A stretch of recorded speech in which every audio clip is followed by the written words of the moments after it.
Chapter 643, Vacant in the East. When Huang Fu Yan Han crossed gazes with Yuman Lu, he felt his whole body freeze up and even his vessels clog up, forcefully circulating his inner qi. Huang Fu Yan Han replied without backing down, "If family head Yu says so, this would be the best. If the truth comes out and family head Yu is innocent, I will definitely give family head Yu an answer." Shui Man Kong chuckled and came out to smooth things over. "Since brother Yu says so, we should investigate the matter carefully to see who is so bold as to provoke the four of our families together. Brother Yu came here from afar and this little brother has already prepared a residence for brother Yu. I shall guide brother Yu to the residence now." He then held his arm out to invite Yuman Lu. Yuman Lu chuckled and walked along with Shui Man Kong. As Huang Fu Yan Han and Song Jian Qiao saw Yuman Lu coming their way, they could not help but feel a sense of inferiority. They actually did not dare to block the way or say a single word and could only watch as Yuman Lu passed by them. The members of the Yu family unloaded from the boat and followed behind Yuman Lu. When they passed by the two family heads, they would glance at the two family heads with a cold gaze filled with killing intent. If their looks could kill, the two family heads would definitely be reduced to dust by now. A white-dressed peerless beauty appeared on the deck of the boat as though she was a weak flower. She walked off the boat slowly with her skirt fluttering in the wind as though she was a fairy who just came out of the sea. From top to bottom she was not emanating a single tinge of anger. She was Yu Bingyan. Behind Yu Bingyan, there were two black-robed warriors following behind her. However, besides the two black-robed individuals, there were two troops of white-robed individuals. Their expression was stern and they were all robust and well-built. Their snow-white robes were in obvious contrast to the black-robed warriors behind Yu Bingyan. While there weren't many warriors in the two troops of white-robed warriors, with a mere 30 or so people in each troop, they formed a tight formation around Yu Bingyan, guarding every single direction around her. With these people around Yu Bingyan, even if the Shui family sent all of their forces or even if justice personally came to assassinate Yu Bingyan, these white-robed warriors would definitely be able to protect Yu Bingyan for a short period of time. The two troops of 60 white-robed warriors seemed to be melded together with their auras joined together as one. As Shui Man Kong took a glance back, he was shocked by the 60 white-robed warriors. Since when did the Yu family have such a batch of young experts? Furthermore, not a single one of them seemed weak and they seemed to specialize in fighting in a formation. If these people participated in the upcoming generational battle, their Shui family was sure to suffer a heavy loss. However, what Shui Man Kong did not see was the gleam in the eyes of four individuals when Yuman Lu and the two family heads of the Song and Huang Fu families mentioned the Sky Alliance. There seemed to be a look of disdain, a look of pride, and various other emotions during that instant before their eyes quickly regained their chilly appearance. With the infamous assassins of the first pavilion gathering in Heavenly Wind, just what kind of a storm would they stir up? The Yu family has arrived in Heavenly Wind. Feng, Yan, Lei, and Dian together with 56 guards have settled down in the Shui family guest house. The Song and Huang Fu families think that the Yu family is behind the kidnapping incident and a small conflict broke out at the pier. The Song and Huang Fu families back down before Yuman Lu's prestige, but the seeds of enmity have already been sown. Looking at the stunning news on the strip of paper, Ling Tian could not help but be dumbfounded for a moment. He then burst out into soundless laughter. Ling Tian was currently at the peak of Mount Vacant and could naturally not let out a sound. However, it was truly far too hilarious and Ling Tian laughed to the point his sides ached at a broken bar. Who knows what the Huang Fu and Song family heads were thinking about? They actually thought that the mastermind behind the whole affair was the Yu family. Such an unbelievable imagination was truly something that left Ling Tian in complete admiration. In any case,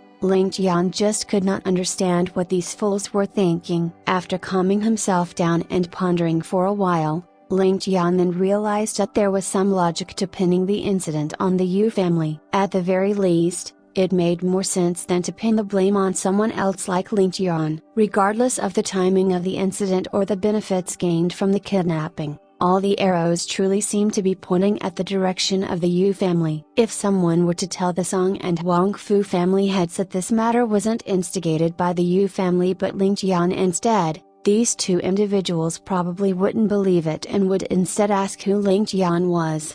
Ling Tian could clearly imagine the look on Yu Manlu's face when he found out that he took the rap for Ling Tian. Imagining the frustration and black lines on Yu Manlu's face, Ling Tian was filled with ecstasy. The Huang Fu and Song families, the number 2 and 3 families in Heavenly Wind, they are truly interesting and talented. Ling Tian hated the fact that he could not give these two family heads a kiss on the cheek to thank them for their deeds. After having a good laugh, Ling Tian began to wonder if he could make use of the false judgment of the two families to create some interesting trouble. After a series of serious considerations, Ling Tian finally came to the conclusion that it was best to maintain the status quo for the moment. After all, Yu Manlu wasn't like the other two imaginative family heads. While the other two might not know who he was, Yu Manlu was completely aware of who he was. Yu Manlu was clear that his biggest opponent wasn't the Huang Fu or Song families, or even the Shui family but Ling Tian and the Ling family. The only reason why Yu Manlu had not connected the matter to Ling Tian yet was that Ling Tian truly did not intend to drag the Yu family into this incident when he planned it. But the moment Yu Manlu guessed that the Sky Alliance actually belonged to Ling Tian, Yu Manlu would probably start stirring up trouble and might even gather the 4 families to deal with Ling Tian. Not to mention the fact that Ling Tian would not be staying for a long time on Heavenly Wind. His forces and information net on Heavenly Wind weren't as well developed as the ones on Heavenly Star. If Yu Manlu gathered up a force to ambush him,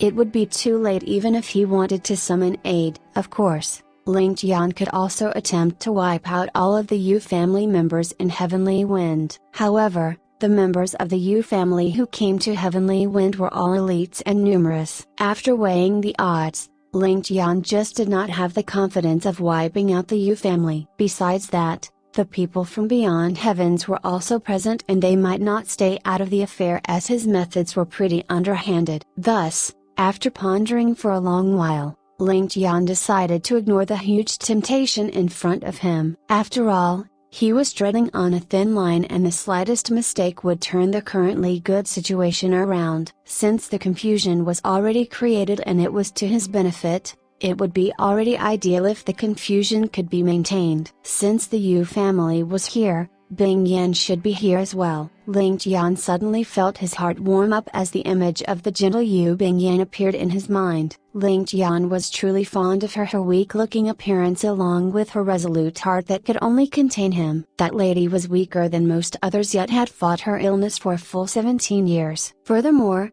she was always be thinking on behalf of others. Just how rare was such a lady? If it was anyone else who had to spend such a long time being tortured by pain and misery, the person would probably be driven insane. However, Yu Bing Yan had lived through all that. The 17 years of torture and facing life and death at every moment had not tainted her in the slightest and she was still able to maintain her purity.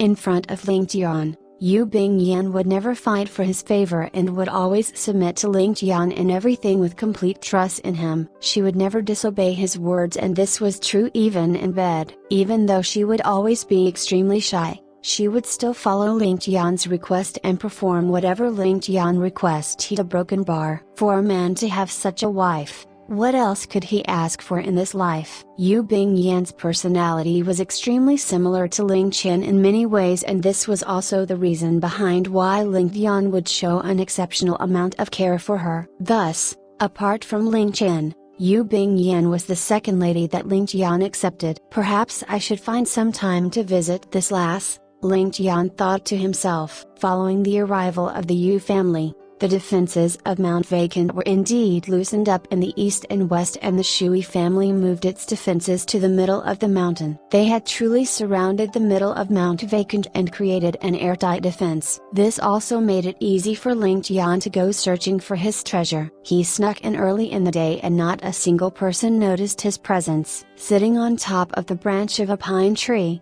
Ling Tian closed his eyes with a frown. He had searched the entire East Peak for a few times over the last few days, and he had even traversed the 10,000 feet cliff up and down a few times, but was unable to find a single clue. This made Ling Tian feel extremely helpless. However, it wasn't anything strange either. If it was truly that easy to find the treasure, the Yu and Shui families would have probably found it already. Vacant in the East, heaven and earth essence, sharpness of heaven splitter, it can be fought. Just what did these words mean? If the heaven and earth essence refers to the essence synergy of heaven and earth, the broken bar, all of a sudden, Ling Tian's body shook and a look of revelation could be seen on his face.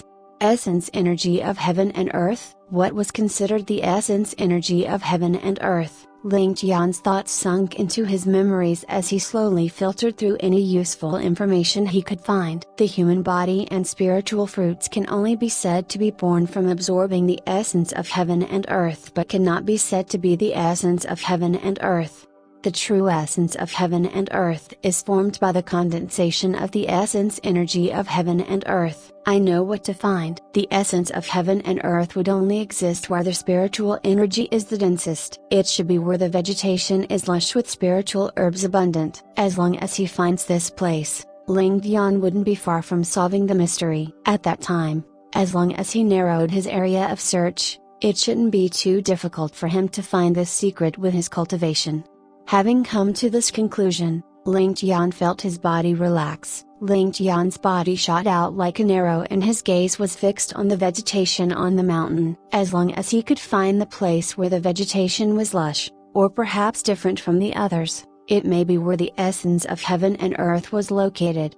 Ling Tian's movement techniques could be said to be at the peak of perfection, and he was like a light gust of wind with every step he took. In just a short while, he had already searched half the mountain. Unknowingly, he had passed by a cliff that was covered in a white fog. This place was also at the highest peak of the mountain. Ling Tian was no stranger to this 1,000-foot cliff, and he had paid a visit to this place more than once already. However, he wasn't able to find anything strange about this place, and this time wasn't an exception either. After studying the place in detail, he just could not find anything strange about this place. Sighing with disappointment, Ling Tian was about to turn around to walk away. But right at that moment, Ling Tian suddenly found something extremely strange. There seemed to be something growing on a smooth mountain wall opposite the cliff and under the cover of the fog. It was extremely blurry and looked like a ball of shadow. Apart from that ball of shadow, the other parts of the wall were completely clean. In his past few searches, Ling Tian had only been searching for caves or any place that could hide something. Thus, he naturally wasn't interested in this smooth mountain wall. But at this moment, it was as though he had discovered a new territory. Ling Tian immediately felt a wave of excitement and began gauging the distance. It was about 300 feet away, and even with his movement techniques, it was impossible for Ling Tian to leap over in a single jump. Sighing helplessly, Ling Tian turned around and sped away. Since he could not jump over, he could only find another way. After making a large trip around, Ling Tian finally arrived at the opposite cliff. Ling Tian bent down to take a look and saw some small leaves fluttering in the wind. They were similar to willow leaves, but it was a vine rather than a willow tree. Ling Tian tightened his belt and jumped off without any hesitation. Like a gigantic lizard, he slid down the smooth mountain wall. This was the lizard wall scaling art. If it wasn't Ling Tian, it would be impossible for others to scale such a smooth wall. Beneath his feet was the bunch of leaves that he saw, gleaming in the afternoon sunlight. Ling Tian's figure suddenly stopped abruptly and his inner chi gathered in his hands. He then clawed at the mountain wall and his 5 fingers were lodged into the wall with his body hanging from the mountain wall. What a close shave! The hardness of the wall exceeded Ling Tian's expectations. Ling Tian thought that his whole right hand would have been stuck into the stone wall, but he never expected that only his fingers would be lodged within it. If he used slightly less strength, he would have probably slid down the mountain wall. The biggest taboo of the lizard wall scaling art was making an abrupt stop. Furthermore, he was in the middle of a tall cliff, and if he were to fall down by accident, even if Ling Tian was able to save his life with his cultivation, he would definitely be severely injured. Regaining his cool, Ling Tian took out the heaven splitter with his left hand. With a shua sound, the blade was stabbed into the wall. Even if the hardness of the wall was out of his expectations, it wasn't a match for the sharpness of the ancient sword. However, if it wasn't a divine weapon like this, other ordinary weapons may not be able to leave a mark on the mountain wall. With a casual flick of his hand, he made a circle with the sword on the mountain wall. He then returned his sword back to its sheath and slapped the mountain wall with his inner chi imbued in his hand. With a flick of his sleeve, a gentle whirlwind was sent out, bits of rock flew in all directions, and a 3-foot deep cave could then be seen in the mountain wall.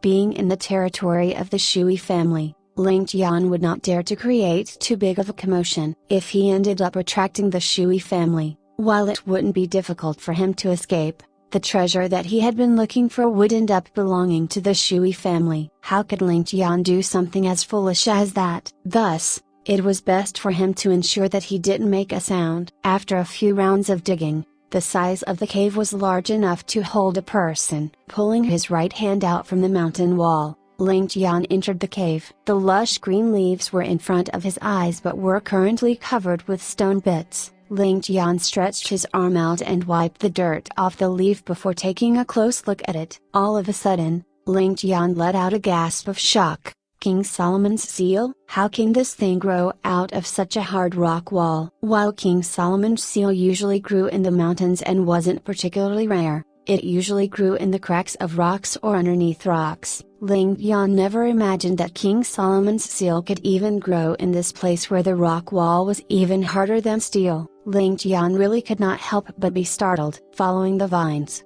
Ling Tian realized that another small crack could be seen at the edge of the stone wall, and Ling Tian's interest was piqued. With the King Solomon seal growing deep within the mountain wall, it probably wouldn't have been discovered by anyone for a few thousand years. If that's the case, these King Solomon's seals probably wouldn't be very young. It wouldn't be an exaggeration to say that they were 1,000 years old at the very least. Such an item was a divine medicine that one could only hope for. Even if he did not have any other harvest from this trip, just this harvest alone would make the trip worthwhile. An ordinary King Solomon's seal that is 3 to 5 years old could be considered to be an ordinary supplementary herb, and it was extremely bitter in taste. But once it grew for more than 100 years, it would turn slightly yellow and the taste of it would become sweet. After 1,000 years of age, it could be considered to be a divine medicine. Even with his 2 lifetimes, Ling Tian did not have the fortune to witness such a divine medicine. Ling Tian unsheathed his heaven splitter again and carefully cut off the rock wall surrounding the King Solomon's seal. He then smashed the rocks into dust before throwing it out of the cave. Unknowingly, Ling Tian had already dug out a tunnel by following along the King Solomon's seal, and the King Solomon's seal that was revealed on the outside was the thickness of an arm and 4 to 5 feet long. There were obviously more on the inside, but Ling Tian's sword could no longer reach it. With a paw sound, Ling Tian sliced off the King Solomon's seal and backed out to the cave he dug. After studying the cave for a while, he began expanding the cave's breadth.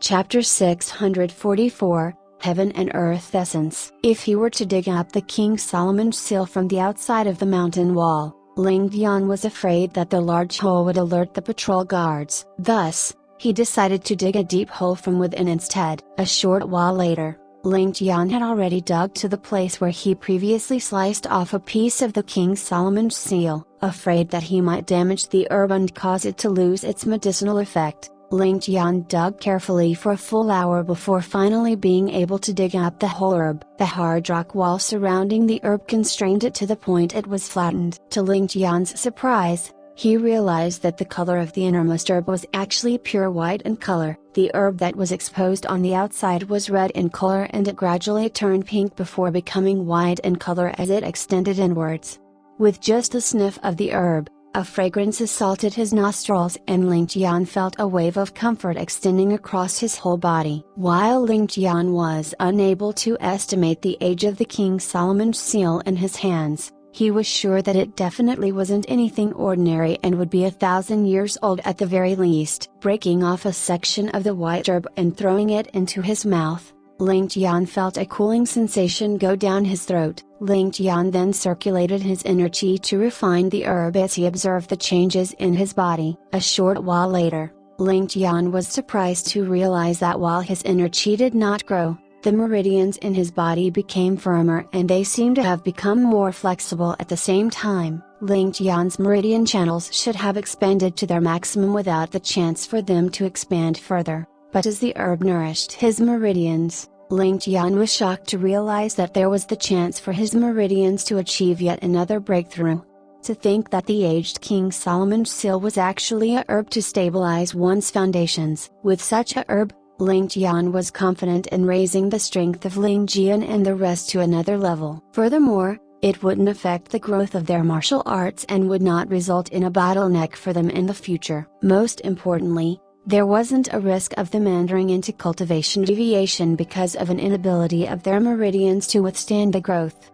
Wrapping up the King Solomon's seal carefully, Ling Tian began investigating the surrounding area. Since such a magnificent herb was able to grow in such a place, this must definitely be the place where the spirit chi was the densest. Furthermore, the exterior of this mountain wall was different from all others and this was definitely not due to a coincidence. Ling Tian was certain that the so-called heaven and earth essence was definitely hidden within this mountain wall. After studying the place carefully, Ling Tian activated his lizard wall scaling art again and slid down the wall slowly. After sliding down another 300 or more feet, Ling Tian's body was slowly surrounded by fog. At this moment, even if someone were to look down from the top of the cliff, it would definitely be difficult to spot Ling Tian's figure. Ling Tian then began to search the place in detail. Hehe, a broken bar. A delighted chuckle could be heard from Ling Tian. On the left of the hard rock wall, there were actually traces of weathering on the rocks. After sliding down a full 1,000 feet, the surface of the rock wall was extremely smooth and such a situation had never occurred. There must definitely be a reason behind this. Ling Tian made his way to the weathered region and raising his left hand, he circulated all of his inner chi and slapped the surface of the wall with all his strength. Honk! Ling Tian was showered with stone fragments and his face turned gray from a layer of dust. After cleaning the dust off his face, Ling Tian cursed, "Damn it! It was actually hollow, a broken bar." There was actually a cave there. However, the cave had not been maintained for many years and the dust and mud that gathered over the years had sealed up the entrance of the cave. Furthermore, it was currently spring and the bitter winter had just passed. This was also the time when the ice had just melted and also the time when the entrance was the most vulnerable. Ling Tian circulated his inner chi and waving his arms around like a windmill, he sent all the rock fragments out of the cave with a gust of wind. Dusting off the remaining dust on his body, Ling Tian began exploring the cave. After making a few turns, the ground beneath his feet was becoming dry and the cave became wider. It was already wide enough for two individuals to walk side by side. After making another turn, Ling Tian's eyes lit up and there was actually a stone chamber that was the size of two houses combined. Furthermore, it was complete with furniture and it looked like someone had stayed here before. With the obscure location of the cave, located in the middle of a cliff, the person who had stayed here before must have been a peerless martial arts expert. After studying the cave carefully, Ling Tian realized that there was another entrance to the stone chamber. Following the entrance, Ling Tian was greeted with another two stone chambers. One of them was a grain storage area, but all the grain inside it had turned to dust. As for the other smaller chamber, Ling Tian was surprised when he stuck his head in to take a look. Facing the entrance of the chamber, there was a skeleton seated cross-legged without a single piece of meat left on the skeleton. The skeleton's azure robe was still intact and in front of the skeleton was a stone table, a wine flask made from an unknown material, a jade cup, and a book made from some unknown material. Ling Tian walked in with a solemn expression and made a respectful bow to the skeleton before him. "This little one is Ling Tian, and I hope that senior will forgive me for disturbing your rest." While Ling Tian was an arrogant individual, he would still show the necessary respect to a deceased senior. Furthermore, it was obvious that the senior before him wasn't an ordinary character. As he explored the chamber, Ling Tian realized that there were a few rows of words carved out on the wall. Dusting off the soil on the wall, the words became clear. "Ever since I was young, I explored the pugilistic world alone with only a sword as my companion. Even after experiencing a multitude of hardships, I have never changed. When I was in my middle-aged years, there was no longer an opponent for me in the world. How sorrowful! At the peak of the world, there was no road to advance and no door to retreat. What a regret! Up until this day, I have lived for a mere 200 years, but 170 years were spent in cultivation.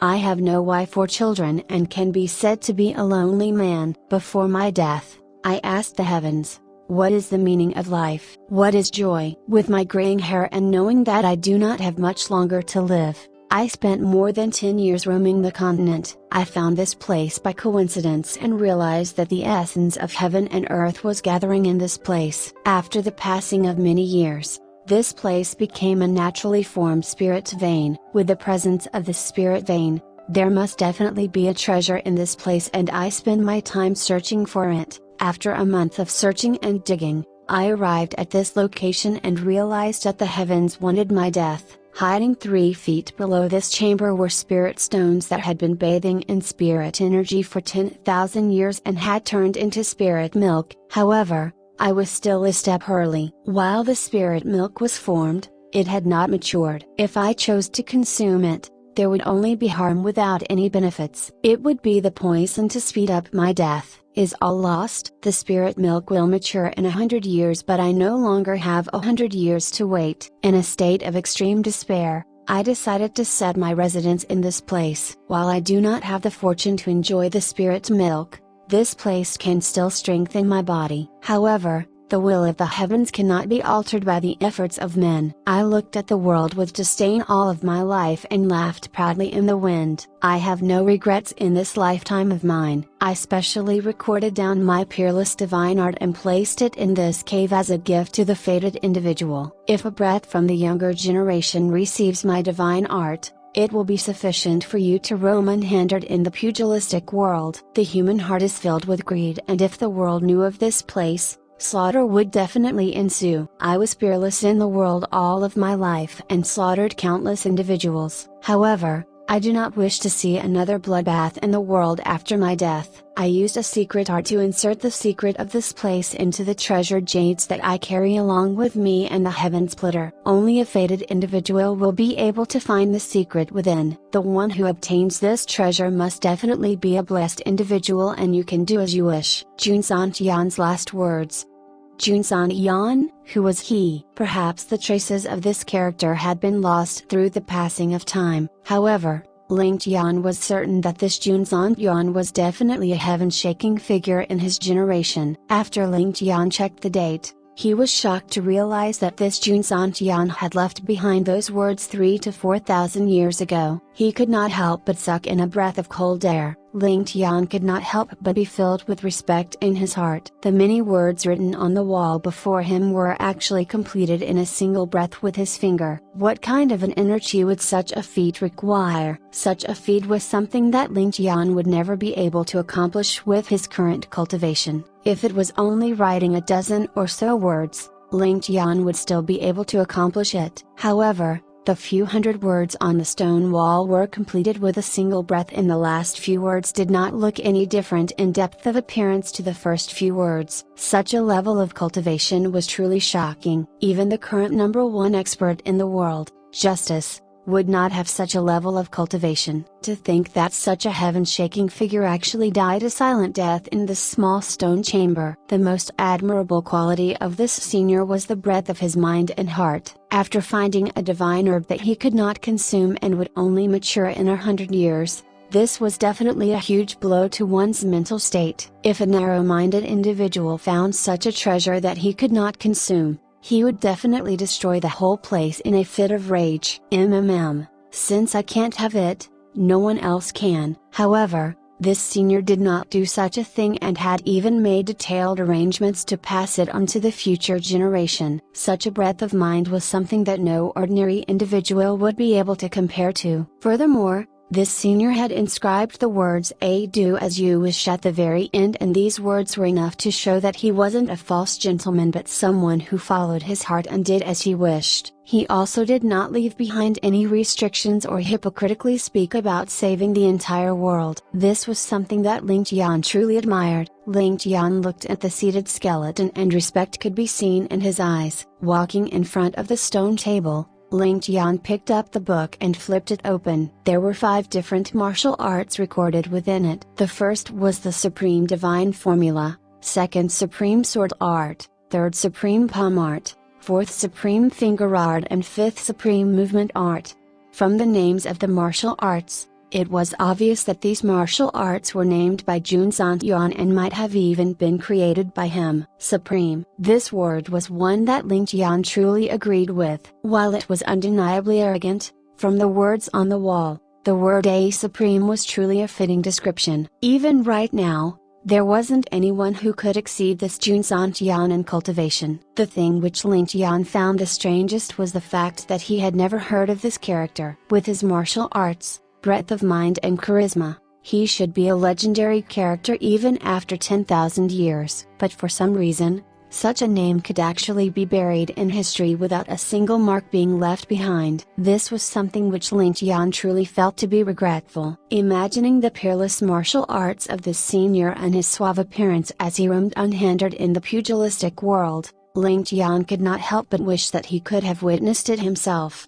Looking at the 5 martial arts in detail, Ling Tian realized that while these 5 martial arts could not be compared to his divine shocking dragon formula and were some distance away from the martial arts of his previous life, they were undeniably considered top-notch martial arts in this world. At the very least, Ling Tian felt that these martial arts were far superior to the martial arts of Beyond Heavens. Bowing respectfully, Ling Tian said with a solemn expression, "Rest assured, Senior, while Ling Tian cannot cultivate Senior's martial arts, I will definitely find a suitable successor for Senior. I will definitely ensure that Senior's majestic name will be recorded down in history." Standing up, Ling Tian stored the martial arts manual in his robe and walked out. He then came to the first stone chamber and with the guide of the Senior's marking, Ling Tian found the location where the spirit milk was hiding. Using the heaven splitter to knock on the ground,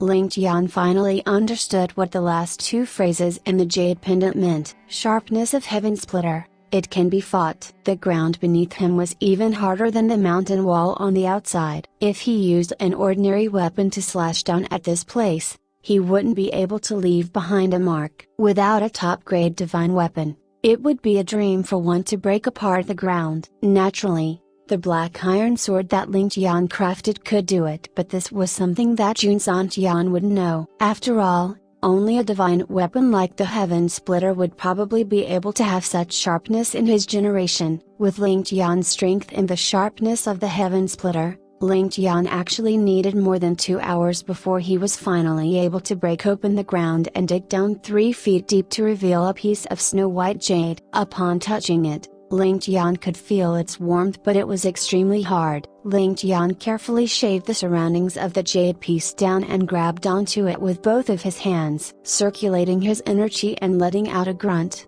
Ling Tian pulled the jade stone out. Walking 2 steps forward, he leaned the jade stone against the wall as he panted heavily. At the same time, his forehead was already covered with beads of sweat. Even with Ling Tian's shocking cultivation, he actually had to exhaust himself to such an extent. It could be imagined just how much strength was required to pull out the jade stone. This piece of jade was rectangular in shape and about 5 feet long. While it wasn't large, it weighed a few thousand catties at the very least. If not for Ling Tian's divine shocking dragon formula being at the 10th level, he really wouldn't be able to pull it out. Wiping off the beads of sweat on his forehead, Ling Tian studied the jade rock carefully. This was the biggest target for his trip to Heavenly Wind. Looking into the inside of the jade stone, He could see a liquid-like substance flowing around in the middle of the jade stone as though it was alive.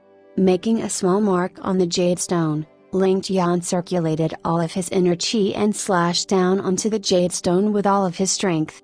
With a soft ring, a piece of the jade stone fell off and Ling Tian stumbled from overexerting his strength. He did not know whether to laugh or cry as he looked at the jade stone with a tinge of frustration on his face. Despite the hard exterior of the rock's surface, who would have thought that it would be sliced off as easily as though it was tofu? If not for Ling Tian retracting his strength at the last moment, he probably would have amputated his leg by accident. If a martial arts expert ends up cutting off his own leg by accident, his name would definitely go down in history. Of course, he would be a laughingstock in history. Touching the fallen piece of jade, Ling Tian could feel that the inside of the jade being slightly moist as though it was semi-liquid. No wonder, Ling Tian muttered under his breath and squatted down. He then used his sword to carefully carve the piece of jade as though he was peeling off the outer layer of a carrot. In just a short while, the ground was filled with jade fragments. If he took out this large piece of jade to sell, he would definitely be able to earn a fortune that could rival an empire. However, Ling Tian could naturally not be bothered with this at the moment. A broken bar. After another hour, Ling Tian finally completed the whole process, which was akin to embroidery. The only thing left behind in his hands was a pristine white piece of jade which was the size of an ear of corn. It was moist to the touch and slightly soft as well. When holding it in his hands, there was an inexplicable feeling of comfort as though all the pores on his body were opened. Raising it up to eye level to take a look, a silvery liquid was flowing around within. What a good item! This trip of mine is truly not a waste, Ling Tian praised and was about to store it in his robe. All of a sudden, he was stunned as he looked at his palm and realized that it was wet. The liquid in the jade stone had actually passed through the walls of the jade stone and seeped out. This seemingly sturdy jade stone was actually unable to control the radiance of the liquid. Ling Tian clicked his tongue with regret and immediately understood the reason. It seems as though the hard outer surface of the jade stone acted like a skin to contain this fluid. The jade on the inside of the surface was unable to keep the fluid contained. Just what should I do? Ling Tian immediately became anxious. If he allowed the fluid to flow out like this, it would all evaporate before he could even return. Just when he was frustrated, Ling Tian could feel the silvery light flow out at an even faster rate. With a soft "kai" sound, it burst out of the jade stone and slowly flowed out. A sweet fragrance filled the entire stone chamber. The opportunity cannot be lost. Time waits for no one. The moment he lost this opportunity, this divine treasure would be completely gone. While Ling Tian was not sure if he could endure the immense medicinal effect, he did not have the time to think about it. Ling Tian steeled his heart and drank all of the silvery liquid without letting a single drop escape. As the silvery fluid flowed down his throat, Ling Tian felt as though his whole body was as light as a feather. It was as though his innards were cleansed from within and an indescribable pleasure filled his entire body. A broken bar. It was as though he was high on drugs. A broken bar. Ling Tian dared to bet that such a feeling was 100, 1,000, or even 10,000 times more comfortable than consuming the most potent kind of drugs. However, broken bar.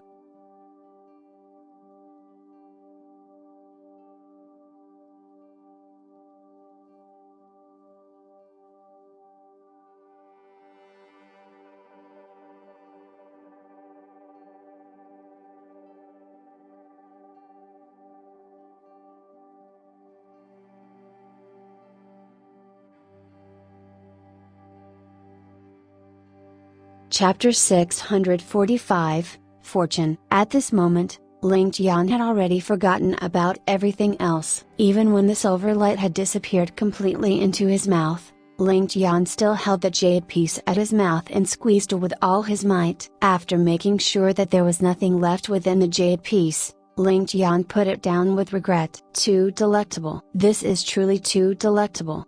Young noble Ling muttered under his breath with his eyes in a daze. He then looked around at the surrounding rock wall with greed in his eyes. If I could drink 8 or 10 bottles of this thing, how delightful would it be. Broken bar. Just as he was trapped in his fantasy, Ling Tian suddenly felt a rumbling burning feeling coming from his stomach. The immense medicinal effect began running rampant in Ling Tian's meridians and his suave face was immediately flushed red. The bones on Ling Tian's body also began cracking and the golden crown on his head was shattered. An endless pain assaulted Ling Tian like it was the boundless ocean and Ling Tian's consciousness was almost swallowed. Before Ling Tian could even think about resisting the pain, he passed out from the immense medicinal might. With a crash, his body collapsed onto the ground. Ling Tian's body began glowing with radiance before quickly dimming back down. The immense medicinal effect had already begun circulating itself and devastated all of Ling Tian's meridians. When the impenetrable energy of the divine shocking dragon formula met with this flood of medicinal effect, it was like the remnants of snow meeting with the scorching sun. It was disintegrated and dissolved in an instant, a broken bar. In his state of unconsciousness,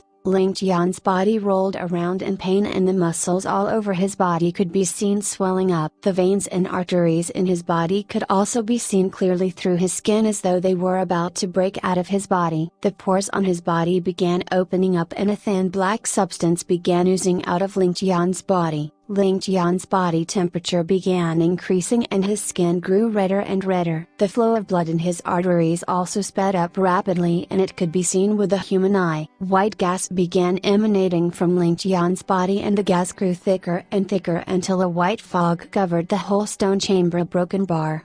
Ling Tian was not a stranger to having his body being remodeled by spiritual herbs and treasures. Regardless of whether it was the great cyclic pellet or the flood dragon's inner pellet, or even the heaven's heart jade remodeling the inside of his body. However, all of the previous remodeling operations were completely incomparable to this one. The pain from this remodeling was also a completely different story. Even with Ling Tian's ability to bear with pain that transcends life and death, he actually passed out a few times from the pain. He was knocked unconscious by the pain and then awoken again by the pain. With this cycle repeating over and over again, Ling Tian could not remember how many times he had passed out, and even his fearless divine cultivation method, the divine shocking dragon formula, was completely unable to put up any fight in the face of this powerful heat.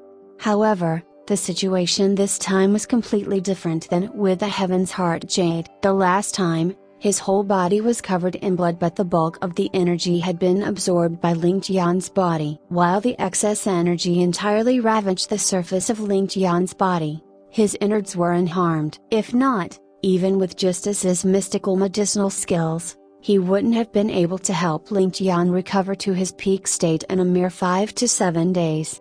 If the previous remodeling was like cutting open his skin to clean his bones, then the pain of this remodeling was like dicing his body into 1,000 pieces. This was definitely no exaggeration. Thankfully, Ling Tian spent most of the time in a state of unconsciousness. Even if he woke up, he would quickly fall unconscious again. If not, even with Ling Tian's nerves of steel, it would be impossible for him to endure such immense pain. In truth, it would probably be impossible for any living human to endure such immense pain. Even if Ling Tian was only conscious for a short moment, he had already felt a pain akin to descending down the 18 levels of hell. How could the spiritual milk which was formed from the essence of heaven and earth be something ordinary? When the owner of the stone chamber found it, it was already nearing its maturation. Now, more than 3,000 years had gone by, and it meant that this spiritual milk had absorbed a full 13,000 years of spiritual energy from the heavens and the earth. Even if Ling Tian's martial arts were at a high level and his cultivation profound,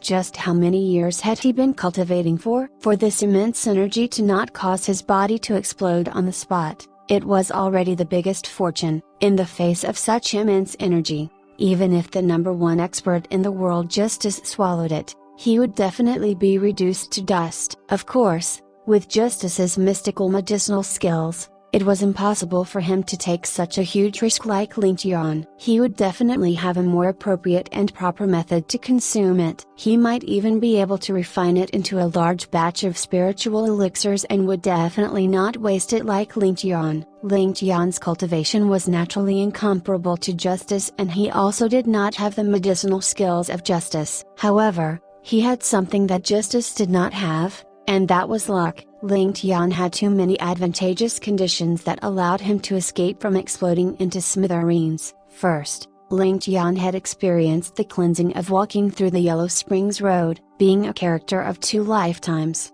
Ling Tian had truly seen through life and death, and his soul of 2 lifetimes was far stronger than that of any other individual. Second, Ling Tian had consumed plenty of spiritual herbs in his life to raise his cultivation. He had consumed the great cyclic pellet, which was refined by countless heavenly treasures in the world, and had also absorbed the essence of the flood dragon's inner pellet. These 2 divine treasures were also a type of spiritual chi from the heavens and earth, and his body was said to be acclimatized to it. The most important point was that Ling Tian's meridians were once remodeled by the Heaven's Heart Jade, the 2 jade pieces that were personally crafted by Jun Tian. How would Jun Tian possibly do something completely pointless? Ling Tian's meridians had already been expanded to the point they could endure the spiritual milk. Of course, Jun Tian didn't think that the spiritual milk would only be found after 3,000 years, and he overlooked 3,000 years of pure spiritual chi. Ling Tian would not be able to escape from the excess spiritual chi, and his death should have been certain. However, Ling Tian was truly too lucky, and he had coincidentally consumed another herb that had been alive for thousands of years, the King Solomon's seal.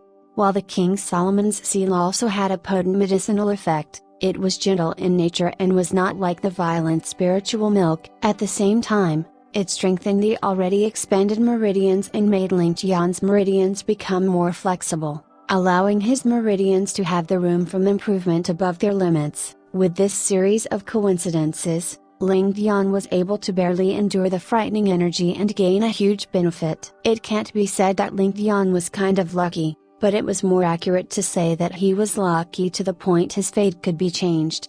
Every single fortuitous encounter that he had was considered a heavenly blessing. Furthermore, it was only the combination of these factors that allowed him to barely digest the spiritual milk. However, Ling Tian was actually able to meet with all of these fortuitous encounters a broken bar. The white fog on Ling Tian's body became thicker, and the originally bloody smell from the impurities excreted from Ling Tian's body had disappeared. Instead, a sweet fragrance filled the room. In the cave, the white fog was dense to the point that you would not be able to see your 5 fingers if they were held in front of your face. Ling Tian's body was like a fog-producing machine, and he continued to spew out in endless amounts of fog. The pain on Ling Tian's face gradually faded away, and the contorted expression on his face also eased up. However, he still did not wake up and remained silently asleep. If justice was present, he would probably give Ling Tian a good beating. Such a large amount of ancient spiritual energy was wasted in such a manner by Ling Tian. If the spiritual energy was used in the right way,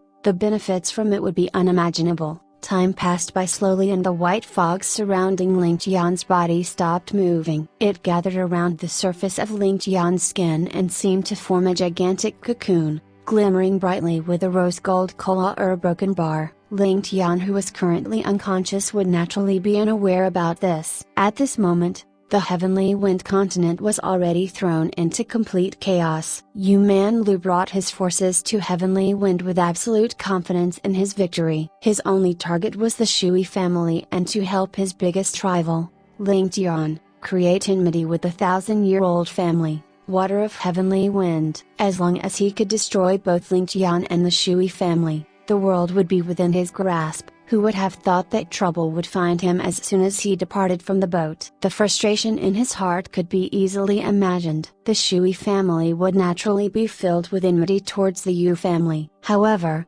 what was with the Huangfu and Song families, being filled with enmity towards him without any reason? This enraged Yu Manlu badly. In the depths of his heart, Yu Manlu felt that he didn't need to be afraid of the 3 families with the forces that he brought. However, this wasn't any ordinary time, and his biggest enemy was Ling Tian with a large bet between them. How would Yu Manlu be willing to waste his strength at this moment? While the Yu family certainly had the strength to wipe out the Song and Huangfu families, he would definitely need to pay a huge price to do that. Together with the appointed battle with the Shui family, almost all of the experts that he brought to Heavenly Wind would probably be wiped out, with only a few remaining. While he would still be able to escape back to Heavenly Star, he would only have a few weaklings by his side. At that time, what would he use to compete with Ling Tian? That wouldn't be considered a war but one-sided abuse. Thus, even if Yu Man Lu didn't want to, he could only suppress the anger in his heart. He had to first assist the two families in finding out the truth. As for how he should unearth the truth, the method was extremely simple. As long as he could find the Sky Alliance, everything would be solved. As such, in the few days before the appointed battle with the Shui family, the four families launched an operation targeted at the Sky Alliance. While the Shui and Yu families did not send out their elites to save strength for the upcoming battle, the Song and Huang Fu families felt confident because of the support from both the Yu and Shui families. They did not hold anything back and sent out all of their elites to sweep through the continent. After searching the continent for a few days, they were only able to capture a few little pawns, and all the hall masters of the Sky Alliance seemed to have disappeared. They were completely unable to capture even an expert of the Sky Alliance, not to mention the mysterious heads of the Sky Alliance. While the operation did not attain its desired effect, it created another effect, that of enraging the Sky Alliance. The Sky Alliance used the most bloody of methods to begin their retaliation. Both the Huang Fu and Song families received a bloody gift of a human head. They were naturally heads from the hostages in the hands of the Sky Alliance. Both families received a head each, but the Sky Alliance was able to send the heads without leaving behind the slightest trace. These heads not only brought pain and grief to the two families but also incited panic and chaos. However, this wasn't the end but only the beginning. Within a day, the businesses of the Huang Fu and Song families had suffered from a destructive blow. A couple of black-robed burly men sprouted out from who knows where and destroyed all of these businesses that the upper echelons of the two families did not pay attention to. They first robbed the place before setting the whole place on fire and disappearing without a trace. When the two families arrived to investigate the matter afterward, they could not even find a single trace. If it was only a single shop or business, it would naturally be negligible. However, the problem was that every shop within 1,000 miles was robbed and burned at almost the same time. With thousands of shops being destroyed, it naturally struck a huge blow to the two families. The Sky Alliance had only spared the shops in the Jade River City where the members of the two families were mostly gathered. Apart from Jade River City, not a single shop was spared. Facing this cruel outcome, both the family heads were devastated. They also did not dare to arrogantly capture the members of the Sky Alliance, and it could be said that they decided to come to a compromise. All of these were within the expectations of the Shui family head, Shui Man Kong. When they tried to deal with the Sky Alliance back then, they had suffered such retaliation as well, but the situation back then was not as miserable as the situation now. Even with the Shui family's 1,000 years of foundation, they would not dare to provoke the Sky Alliance. The Huang Fu and Song families thought too highly of their own strengths and thought that they could provoke the Sky Alliance with the backing of the Yu and Shui families. As such, they would naturally have to pay the price for frustrating the Sky Alliance. Furthermore, Shui Man Kong was certain that the matter had not come to an end yet. Indeed, after a day of silence and when the two families were considering how they should contact the Sky Alliance to negotiate with them, the experts of both families in Jade River City met with trouble. 3 elders of the Huang Fu family were assassinated, and the Song family also had 3 of their experts killed. Furthermore, all of this happened in Jade River City where they all thought nothing could go wrong. Not only was the arrogance of the two families completely extinguished, but it was also akin to a tight slap to the faces of Yu Man Lu and Shui Man Kong. Both of them had agreed that the Sky Alliance would not dare to make a move in Jade River City. However, who would have thought that they would be greeted with 6 bloody corpses after they said those words? This was a blatant provocation. When the 2 largest family heads in the world were enraged, the originally arrogant Huang Fu and Song family heads went silent from fear. The cruel methods of the Sky Alliance had truly scared the 2 families, and the 2 families were no longer worried about whether or not their children and wives could return alive, but whether or not their families would be wiped out.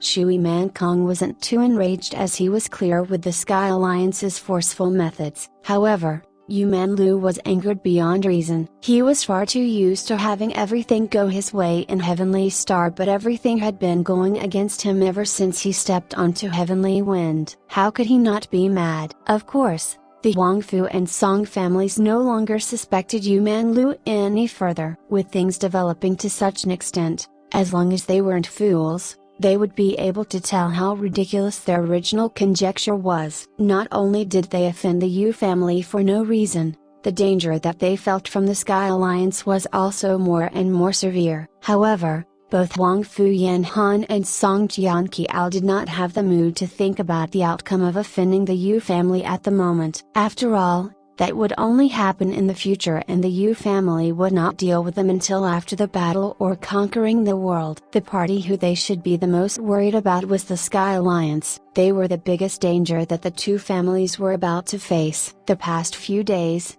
the two of them could tell whether it was the Shui or Yu family. The two families weren't interested in their affairs at all. While the two family heads appeared incensed and enraged, there was nothing more to their rage. As long as the Sky Alliance did not provoke their families, Shui Mankang and Yu Manlu would never take the initiative to touch the Sky Alliance. After all, both of them would never allow the other party to have the chance to take advantage of the situation. As such, the Huangfu and Song families knew that it was impossible to hope for aid from the Yu or Shui families. The two of them only wished that they could negotiate with the Sky Alliance at this moment. That's right. Negotiate. The two of them had even come to a decision that as long as the conditions of the Sky Alliance weren't too much, they would just clench their teeth and accept them.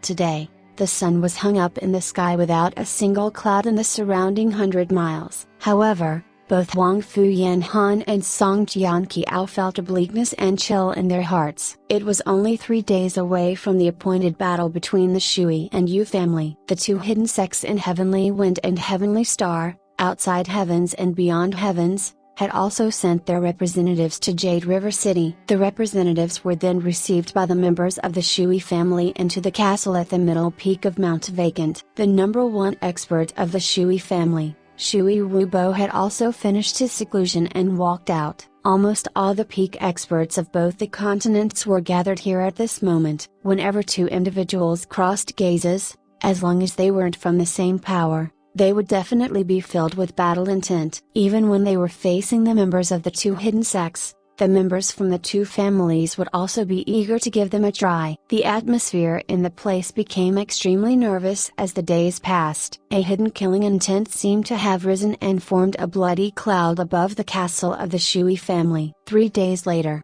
the generational battle was about to begin. Apart from the representatives from the two hidden sects, there would be many who would end up in an eternal slumber. No one wanted to be the one to fall. Wang Fu Yanhan and Song Jianqiao brought their experts and arrived with their thick skin. They were both worried that if they remained on the outside, their heads may end up being claimed by someone without them knowing. They were truly too frightened.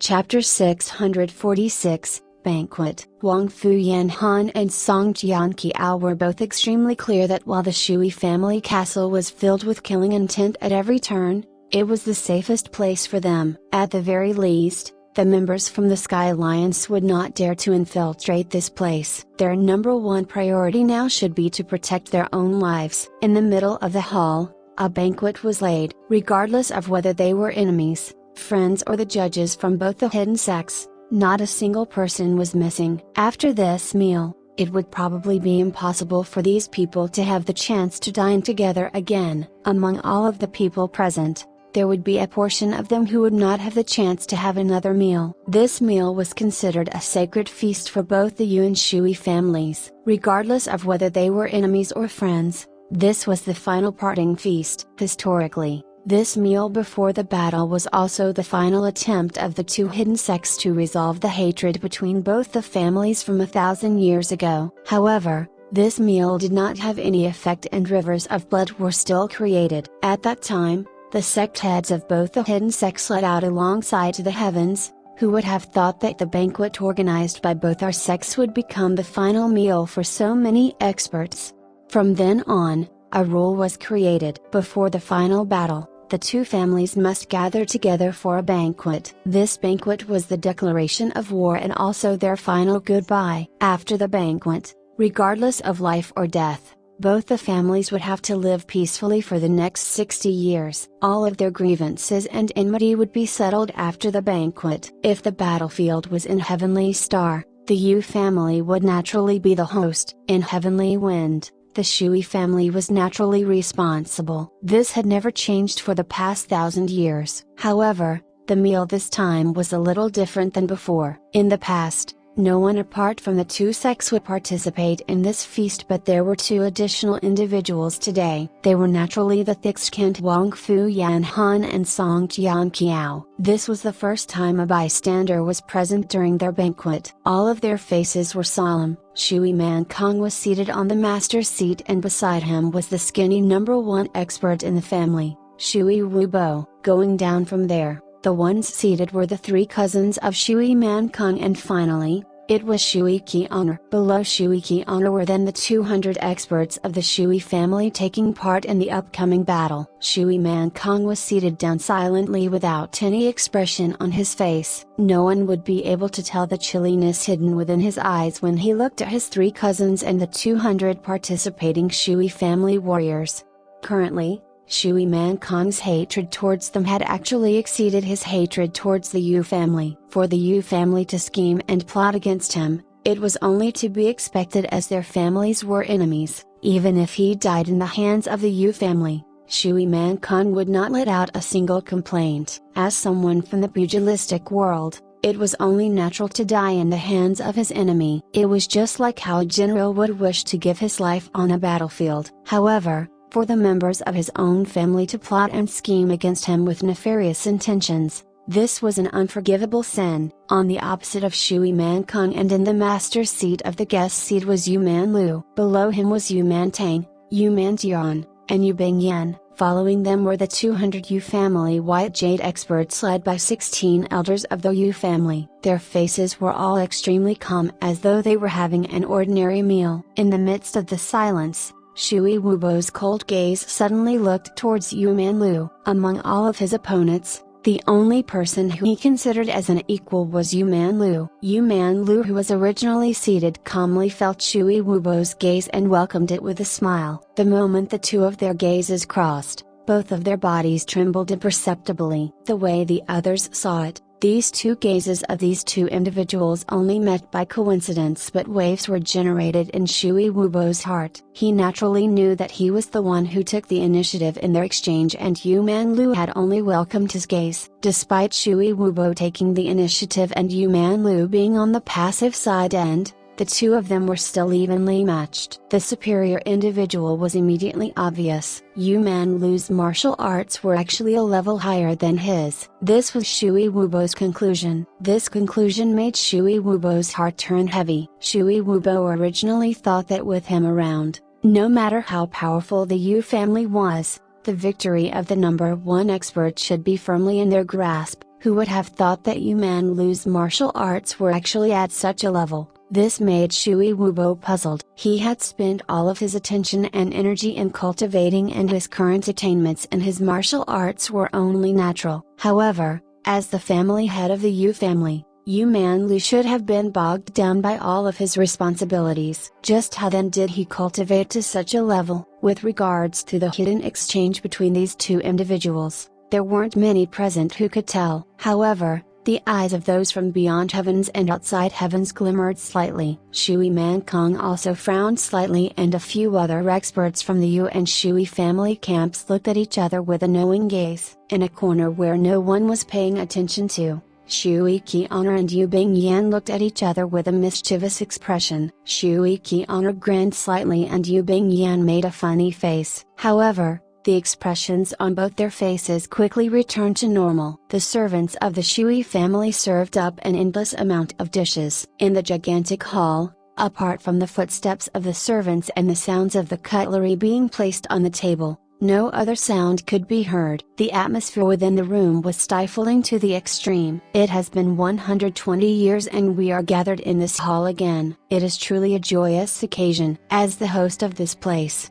Shui Man Kong naturally had to be the one to break the silence. The moment he spoke up, everyone's gaze looked over towards him. Allow me to first introduce our esteemed guests. These four are the experts from beyond heavens: fortune teller Yi Qingchen, refined scholar Li Zifeng, woodcutter Sun Ching Li, and chess fanatic Shen Zhaoqiao. With Shui Man Kong's introduction, the four individuals smiled and bowed their heads slightly. These experts area a broken bar just when Shui Man Kong was about to introduce the experts from outside heavens. A cold voice sounded. Is the legendary #1 expert in the world, Justice, not present? The moment these words were spoken, the expressions of all 8 experts changed. The one who spoke was Shui Wubo. He was truly a crazy martial arts fanatic who was completely immersed in martial arts. He did not know what it meant to have manners, and only he would feel a tinge of delight when saying such words in this setting. He interrupted the words of Shui Man Kong, and this was a large taboo in any aristocratic family. Furthermore, the meaning behind his question also implied that he only had justice in his eyes and did not place the others in beyond heavens within his sights. This was a great humiliation to Yi Qingchen and the others. Furthermore, there was another severe consequence. That was outside heavens. Just when Shui Man Kong had finished his introduction of the experts from beyond heavens and was about to introduce those from outside heavens, he was interrupted. This meant that this #1 expert of the Shui family no longer bothered about the existence of outside heavens and did not place them in his sights at all. This was akin to blatantly disregarding those from outside heavens, and it was utter humiliation. However,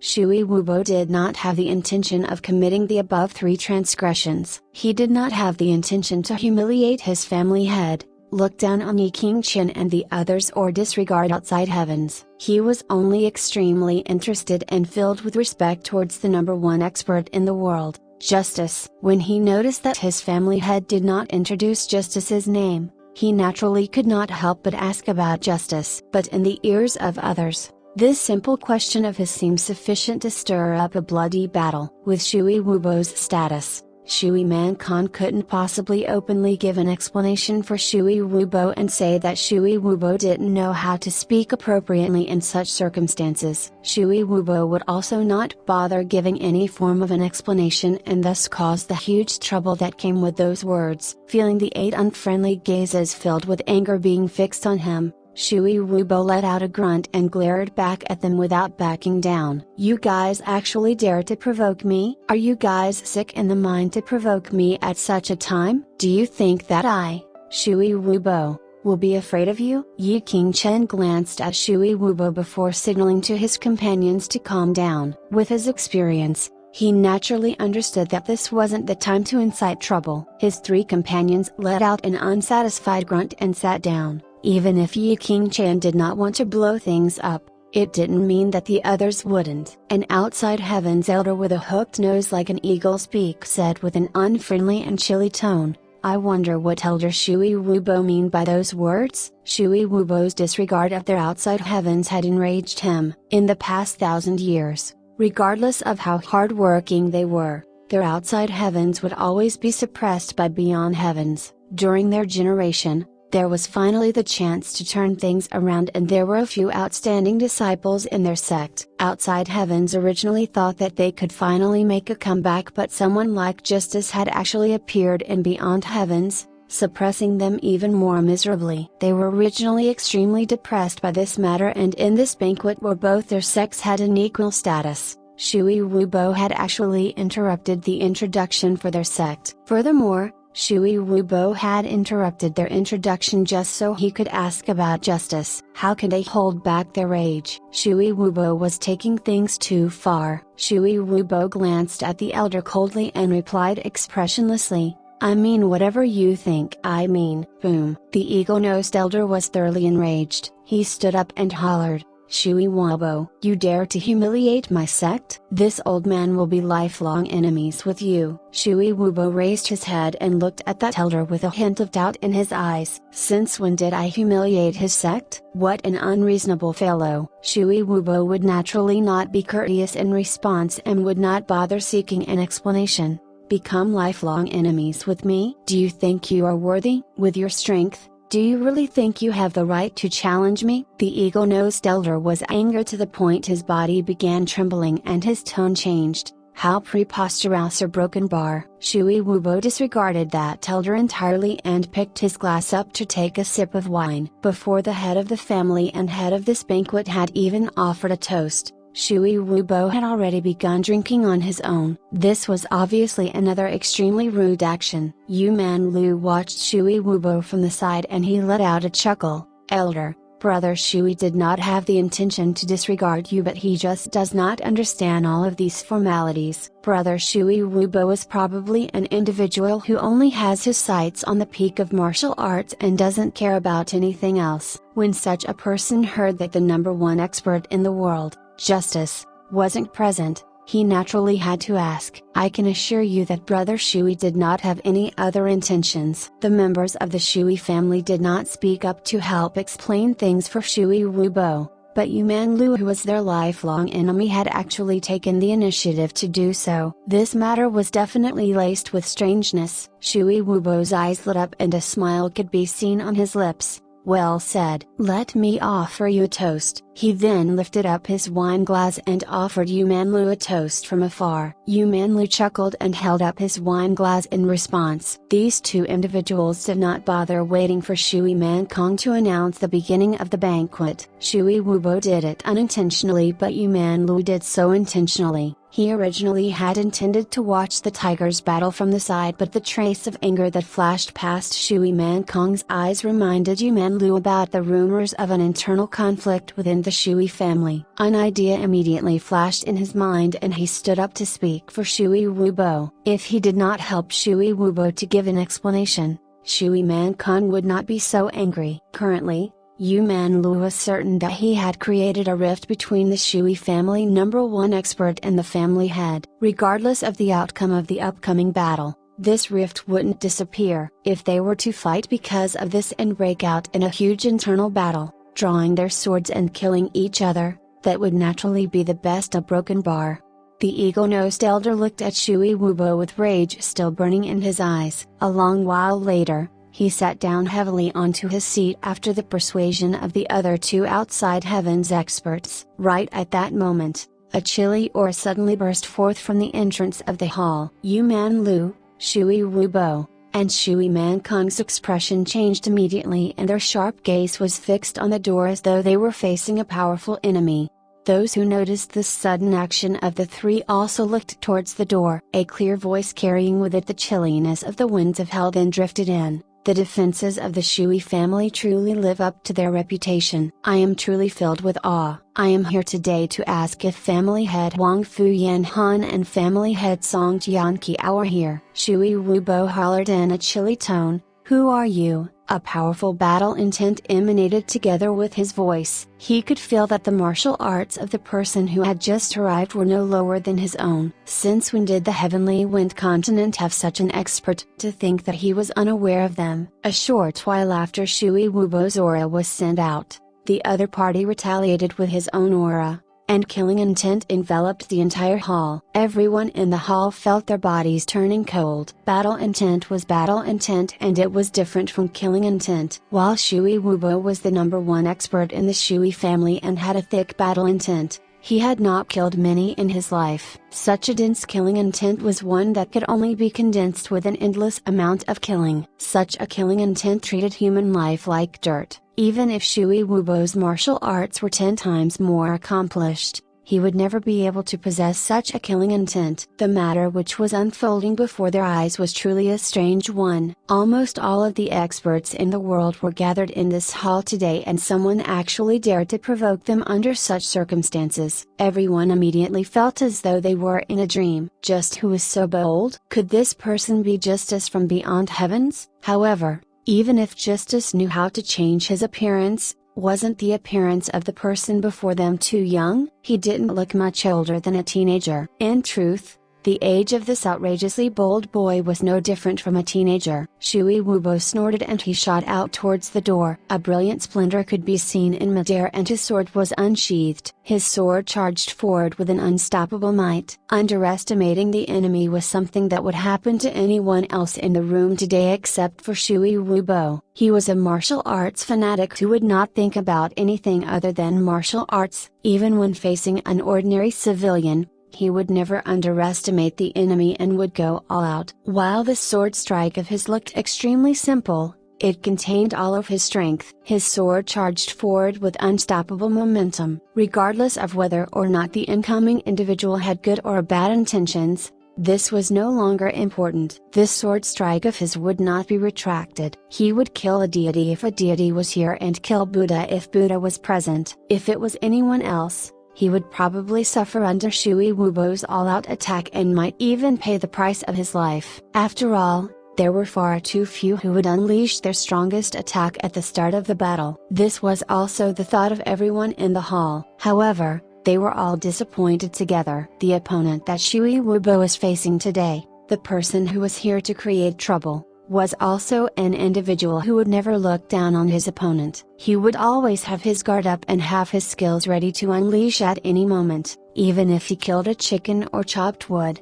he would use his sword and swordplay to accomplish the task at the fastest possible speed. The sword had already become a part of this individual and his very instinct. Speed was the thing that he had chased after all his life. The members of the Yu family and two hidden sects did not make a single move because of their status and the fact that they were guests. Song Jianqiao and Huang Fu Yanhan did not even dare to make a move. Being in the Shui family, it would never be their turn to take action. Even if they had the heart to, they did not have the right or strength. Sword light could be seen flashing around them and after a series of collisions, two grunts were heard at the same time. One was a grunt of frustration and the other was taking in a deep breath. Shui Wubo then performed a backflip and landed back in front of his seat. Everything had happened too quickly and it wouldn't be an exaggeration to say that it all took place in the blink of an eye. An individual weak in martial prowess would not even be able to notice anything. However,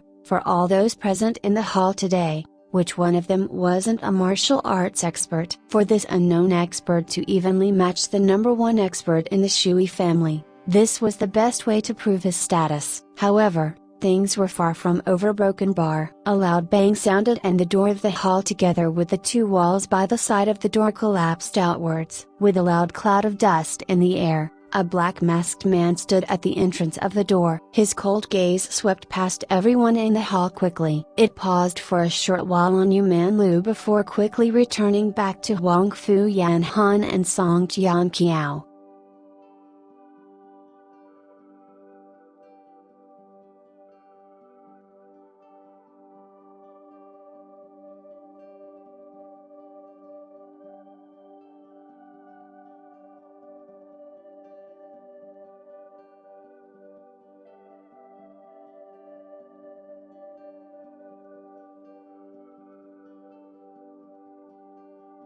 Chapter 647, Uninvited Guest. As for coming here today, Ling Tian had already anticipated this for a long time. When he had first heard about the Yin Yang banquet, he had already made up his mind to attend. Now that his cultivation and martial skills had recently broken through, his confidence was through the roof. How good a chance was this? Literally every single top expert in the two continents would come in line up during this banquet. If he managed to show his influence and strength on this stage, then in the future, who would dare to speak a single word regarding the matters of the Sky Alliance? This sort of intangible pressure was the greatest asset of a martial artist. This was especially so given that they came with a brazen objective, which was to find the Huang Fu and Song family heads. Yes, they had quite a few important matters to discuss with them. That way, they would have sufficient cause to send out their troops and do things more in line with his methods. There was nothing better than that. In regards to Ling Jian's plan,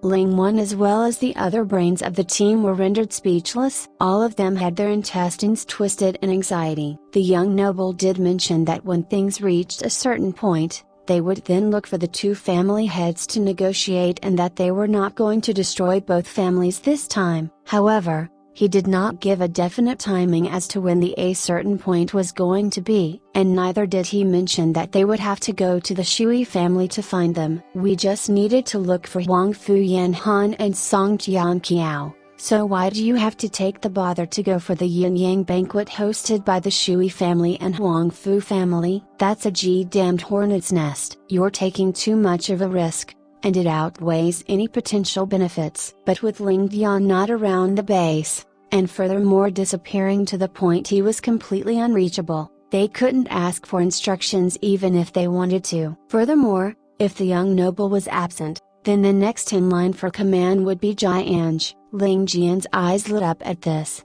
and he decided that he was going to use the excuse of this being the most optimal scenario during that point in time. So long as he insisted it was the best method, who would dare argue? If we were to survey the Ling family comprehensively as a whole, Ling Tian, Ling Chen, and Li Zhu were the only ones that Ling Jian viewed as a taboo. The last one was someone whom he recognized in his heart, yet was unwilling to say it out loud. However, since they were not present, then it was akin to when the cat's away the mice will play. The Sky Alliance's helm thus became a dictatorship under Ling Jian. Therefore, Ling Jian jubilantly passed on the decision to proceed with his plan. There was no choice at all, as those who objected were all viciously beaten up. Those that were not convinced were also beaten till they were thoroughly convinced. This is what Ling Jian called convincing with reason. Then he passed down this threat: if the young noble returned and asked, they all had to say that this matter was discussed and arranged by all of them,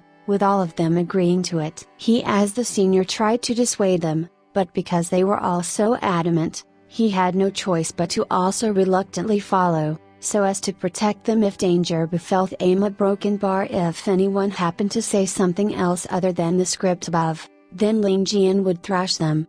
Ling 1's, as well as Ling 19's duo, had to keep quiet out of fear. The trio of Ling 1, 2, and 4 were well known for being hard-headed inside the Sky Alliance, but in front of Ling Jian, they were akin to pliable clay. As for 19 and 20, nothing more needed to be said. They could only whisper to themselves, why did this Jianj suddenly change to become such a ferocious beast only after a few days of not seeing him? Just that last command of his, if they were to tell others about it, no one would believe it. And to think he said he was experienced and knowledgeable. If young noble were to catch wind of this, his head would have a row of swollen bumps. As such, Ling Jian was able to gallantly strut into the place, and because all the experts in the Shui family were gathered in the banquet, there was no one that could spot Ling Jian and group as they walked in. Furthermore, Ling Jian even exchanged a few blows with the number 1 expert of the Shui family,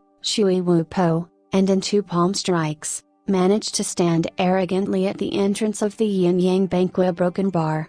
Great martial skills. May I know your esteemed name? Shui Wupo's face turned warm as he praised, looking at Ling Jian. This bloke was not some easy fish, to be able to hit back and forth together with him and not be at a disadvantage. His sword draw was unbelievably quick, his moves crafty, and his movements ghostly. It was on a level he had rarely seen in his entire life. This greatly interested this martial fanatic, or else, given his status, how would he be so polite toward someone who did not possess any qualifications?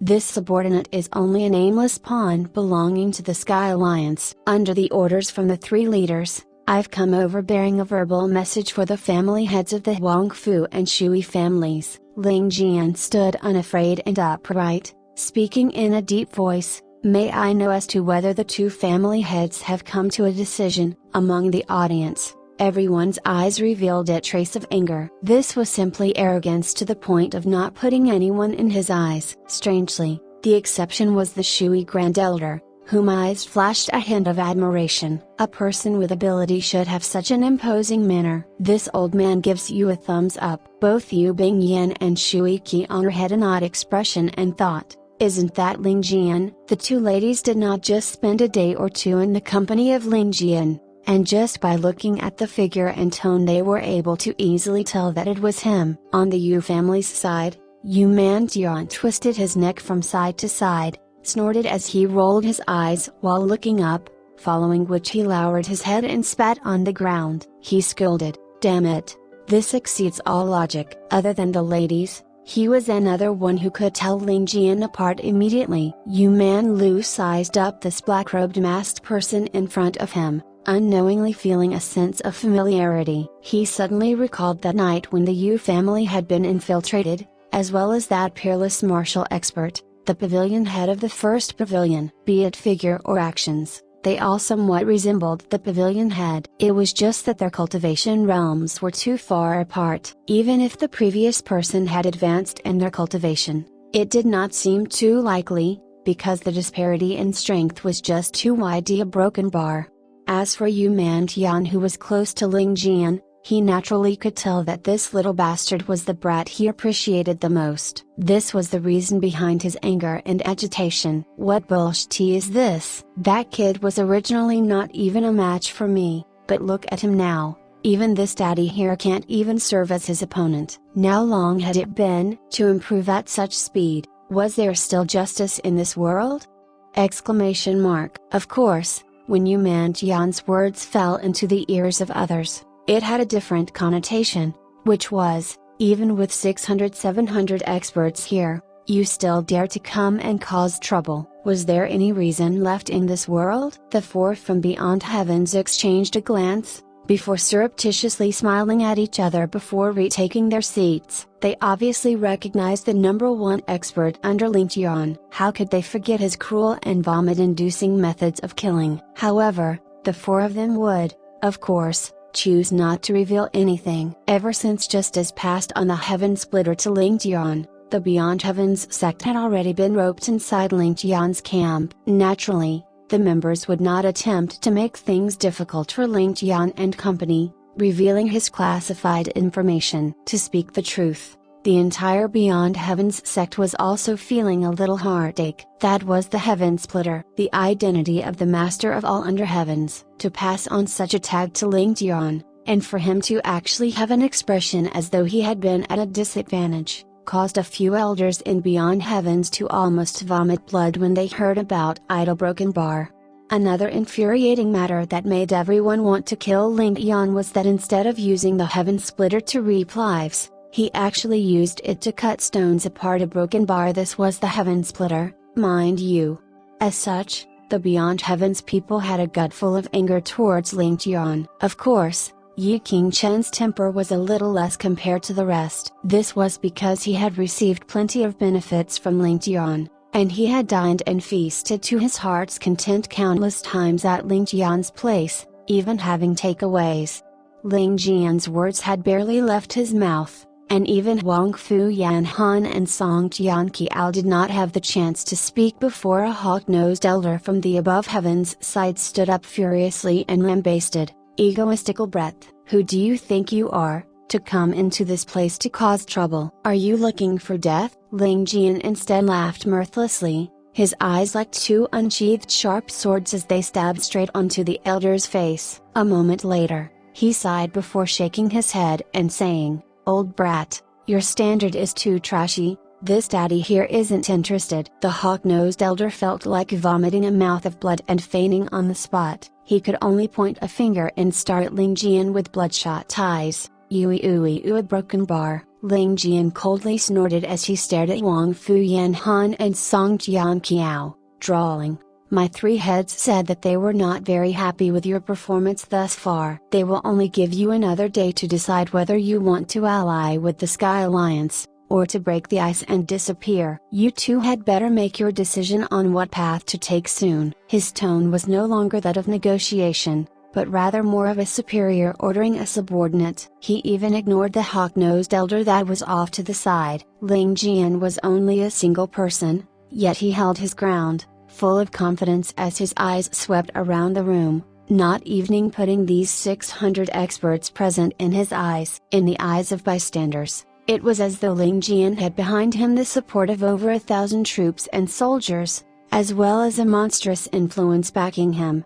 The elders from the Yu family let out cold snorts, about to rush forth, but with a signal from Yu Manlu, They immediately snapped out of their fury, sitting back down. The black-robed man had trespassed into the Shui family's courtyard this time, and furthermore was only looking for trouble with the Song and Huang Fu families. The more they fought, the better it would be for the Yu family. Naturally, Yu Man Lu would not allow his own people to stand up for the two families. Shui Man Kong's expression darkened, as he coldly spoke. "You're from the Sky Alliance?" Ling Jian's black robes fluttered as though dissolving the aura of Shui Man Kong's anger, as he coldly retorted, "You're the Shui family head, Shui Man Kong?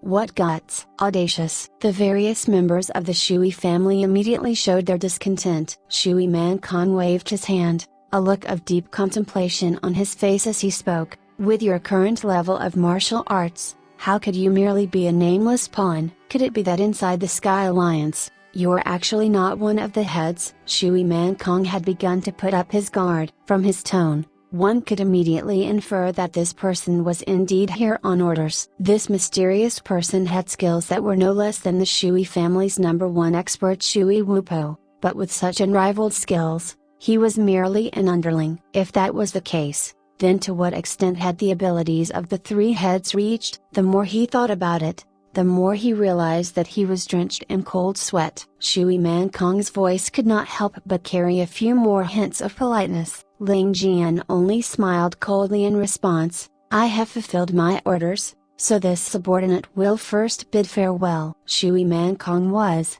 in the end, Shui Qian's father, and with her already being recognized as a partner of Ling Tian, Shui Man Kong could be said to be Ling Tian's father-in-law. As such, even with Ling Jian's natural arrogance, he did not dare to disrespect him. Thus, he did not flaunt his words of your father here and there. Ling Jian swept his black robes to the side, preparing to leave. In actual fact, he was extremely disappointed. During the confrontation, he could already see that while there were experts aplenty, no one really wished to take action. This might be the Shui family's territory, but in the hearts of the two families, the upcoming battle between themselves was more important compared to himself.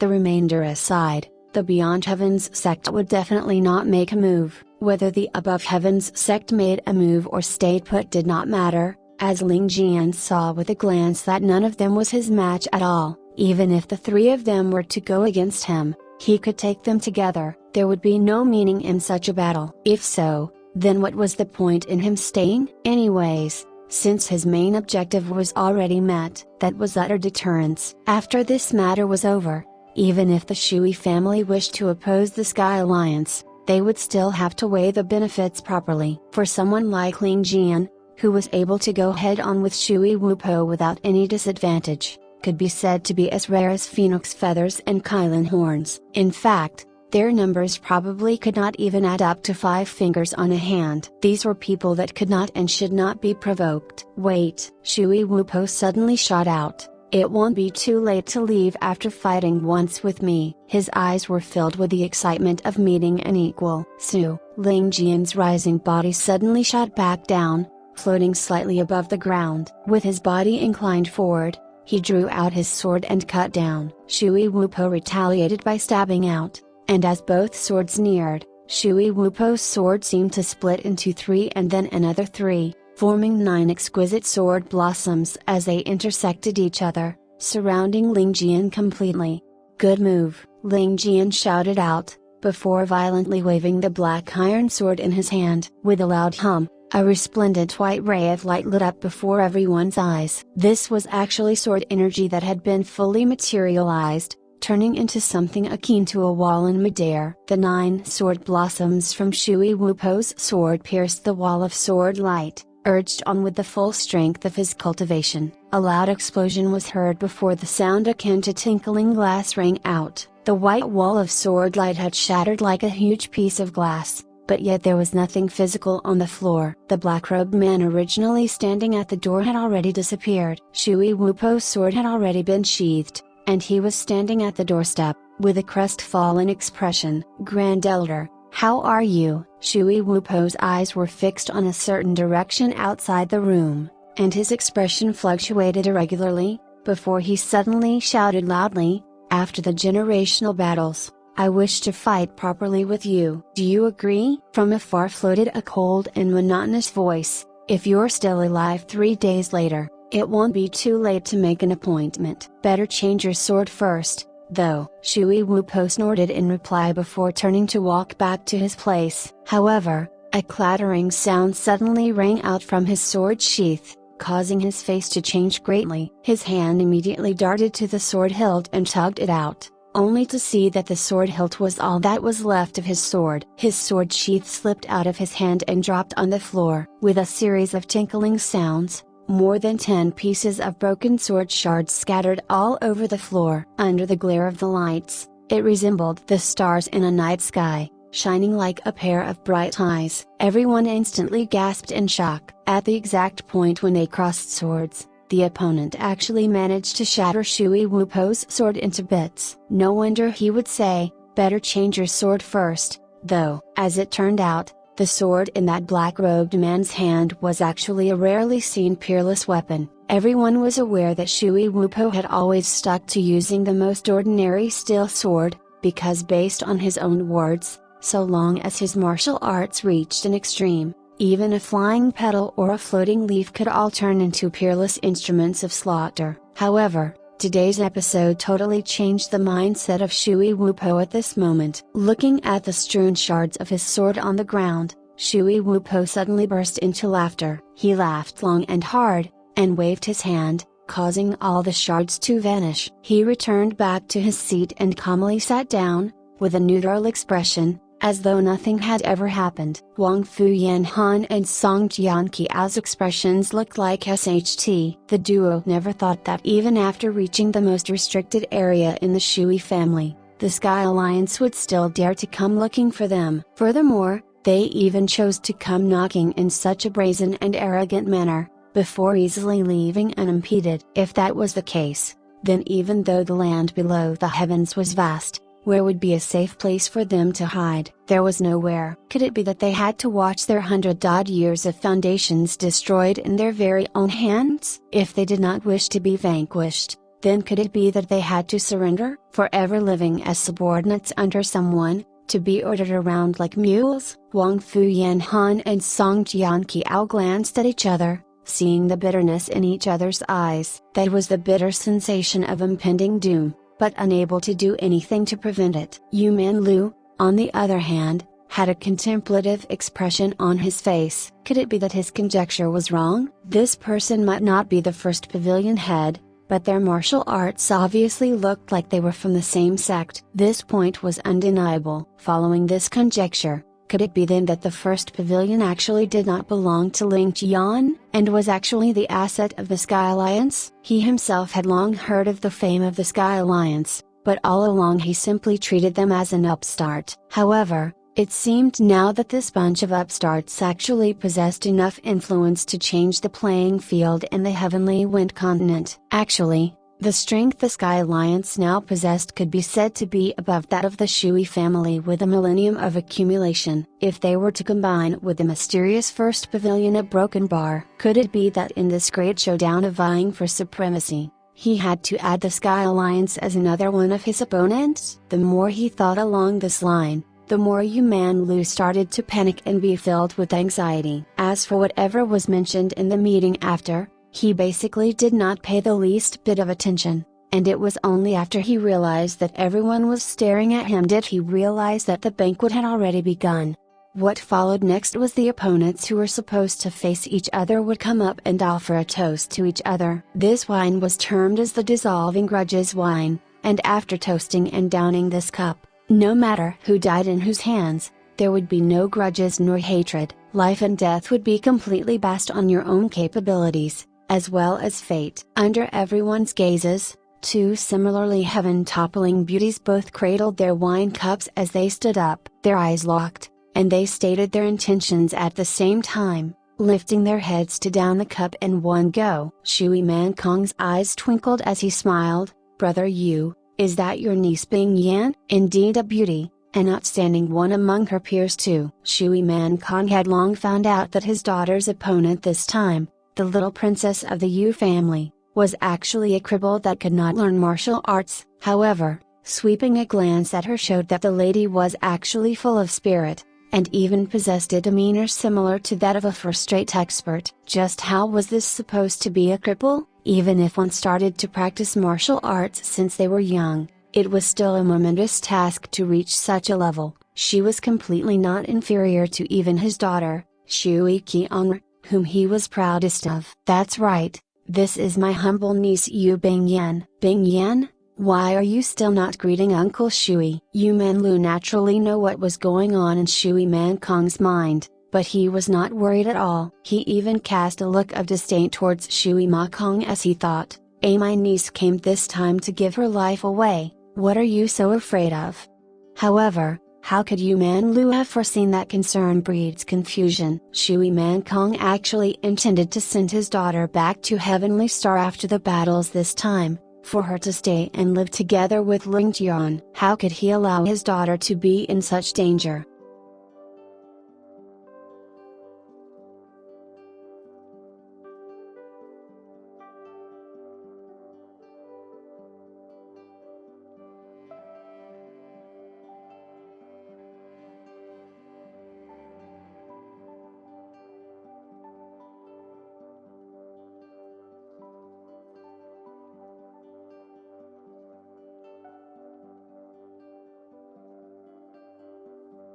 Chapter 648, Third Master Battles. Yu Manlu had already taken a look at Yu Bingyan's condition. While Yu Bingyan's condition had taken a turn for the better and she had even cultivated some inner qi, she was still a distance away from Shui Qian'er from the Shui family. There wasn't a need for Yu Manlu to resort to any underhanded means and Yu Bingyan would definitely perish in the upcoming battle. Shui Mankong looked at Yu Bingyan with an investigative look before praising, "This niece is indeed a gentle and tender individual. I heard that you suffered from a huge sickness since you were young. Looking at you today, you should have recovered from your illness completely. What a blessed event." Yu Bingyan's face reddened and she replied respectfully, "Bingyan was lucky and Senior Justice from beyond heavens cured me." Shui Mankong burst out with a hearty laugh and said, "I see. It seems like you are truly a fortunate individual." Yu Bingyan bowed slightly and replied, "Uncle is too kind." After which, Shui Mankong stopped his conversation with Yu Bingyan. He could already tell that while this lady in front of him wasn't weak, she definitely wasn't a match for his daughter. If that's the case, regardless of whether or not her illness was genuine or feigned, the only important thing would be for his daughter to emerge victorious and keep her life. Yu Bingyan's words immediately drew the attention of Yi Qingqian and the others from beyond heavens. They knew that Yu Bingyan's divine black negative meridians was an incurable illness, and even if justice was able to cure her, it was impossible to transform her into a martial arts expert within such a short period of time. However, Yu Bingyan was obviously cured and she had even pushed all the responsibility to justice. How could the four of them not be filled with doubts at the moment? "Oh, I heard that little Princess illness was the extremely rare divine black negative meridians and you have the pure yin element body. The divine black negative meridians should be an incurable illness. Could it be that justice truly has the capability to reverse yin and yang and go against the heavens? I am truly in disbelief." An eccentric voice sounded from the number 3 figure in the Shui family, Shui Mancheng. His son died a miserable death and he was filled with extreme grief. He originally wished for Shui Qian'er and Shui Qian'er to die in the generational battle for his anger to be quelled. However, he never expected that Shui Qian'er would be saved by justice and Shui Qian'er's opponent was obviously weaker than her. This meant that both of Shui Mankong's children would definitely survive the battle. This was something unacceptable to Shui Mancheng. Shui Mancheng's heart was filled with darkness. If he lost his descendants, Shui Mankong must also lose all of his descendants. Why should his son be the only one to perish while the children to others could be allowed to be alive and kicking? Shui Mancheng's words immediately incited fury from both families. Shui Mankong was reminded of how his own son was killed by Shui Qian'er and hearing that Shui Mancheng actually wanted the death of his daughter, he was consumed with rage and had the urge to strangle Shui Mancheng to death at the next instant. Before Shui Mankong could say a thing, Yu Mantian had already jumped out of his seat. Yu Mantian's opponent this time was Shui Mancheng, and he looked at Shui Mancheng with disdain. Shui Mancheng, what kind of thing can you be considered to be? Do you have the rights to say anything here? How is it any of your business that my niece's illness was cured? Darnby Street Road, is your skin being itchy and seeking a beating? Come, let this third master fulfill your wishes. The moment Yu Mantian opened his mouth, expletives flew out without restraint, and Shui Mancheng was angered to the point his face flushed red. Yu Mantian, you actually have the cheek to call yourself the third master of the Yu family with that upbringing of yours? You Darnby Street Road, you are no different from a hooligan on the streets. Who is the darn a-hole who didn't know how to pull his pants up and had you as a child? What has my question has got to do with a B Street Road like you? For your Yu family to be a sore loser and be as despicable to find someone to pose as Yu Bingyan? You still don't dare to let me ask a few simple questions? Are you feeling guilty from your misdeeds? Yu Mantian raised his legs and the table in front of him flew towards Shui Mancheng. His muscles all flexed up and the chest area of his shirt tripped open, revealing his thick black chest hair. Charging forward at Shui Mancheng, he roared, "FKU 6th Uncle Shui Mancheng, you dare to curse this third master? Your Shui family are the B Street RDS who are the sore losers. A-holes with a guilty conscience. IFK your $# at a broken bar." As the endless profanities were being spewed out, the two of them looked as though they were about to break out in a fight. Their eyes were completely red as they stared at each other as though there was a sea of enmity between them. Anyone who saw their current appearances would not believe that this was the first time that they had seen each other, and would definitely think that there was a life or death enmity between them. A broken bar.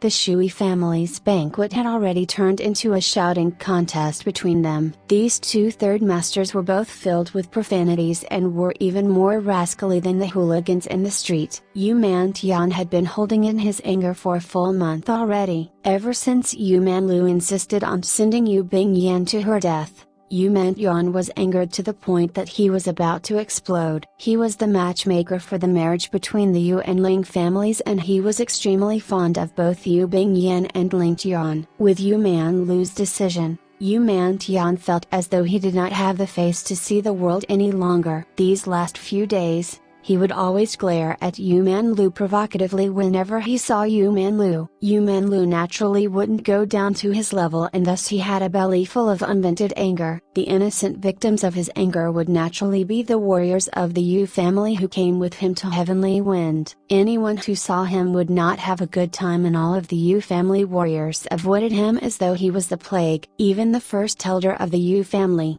Yu Chengzhou, who exited his seclusion for this trip, was also given a good scolding by Yu Mantian. At the very end of the journey, even Yu Bingyan's father, Yu Mancheng, could not escape from Yu Mantian and was being cursed for selling his daughter for glory.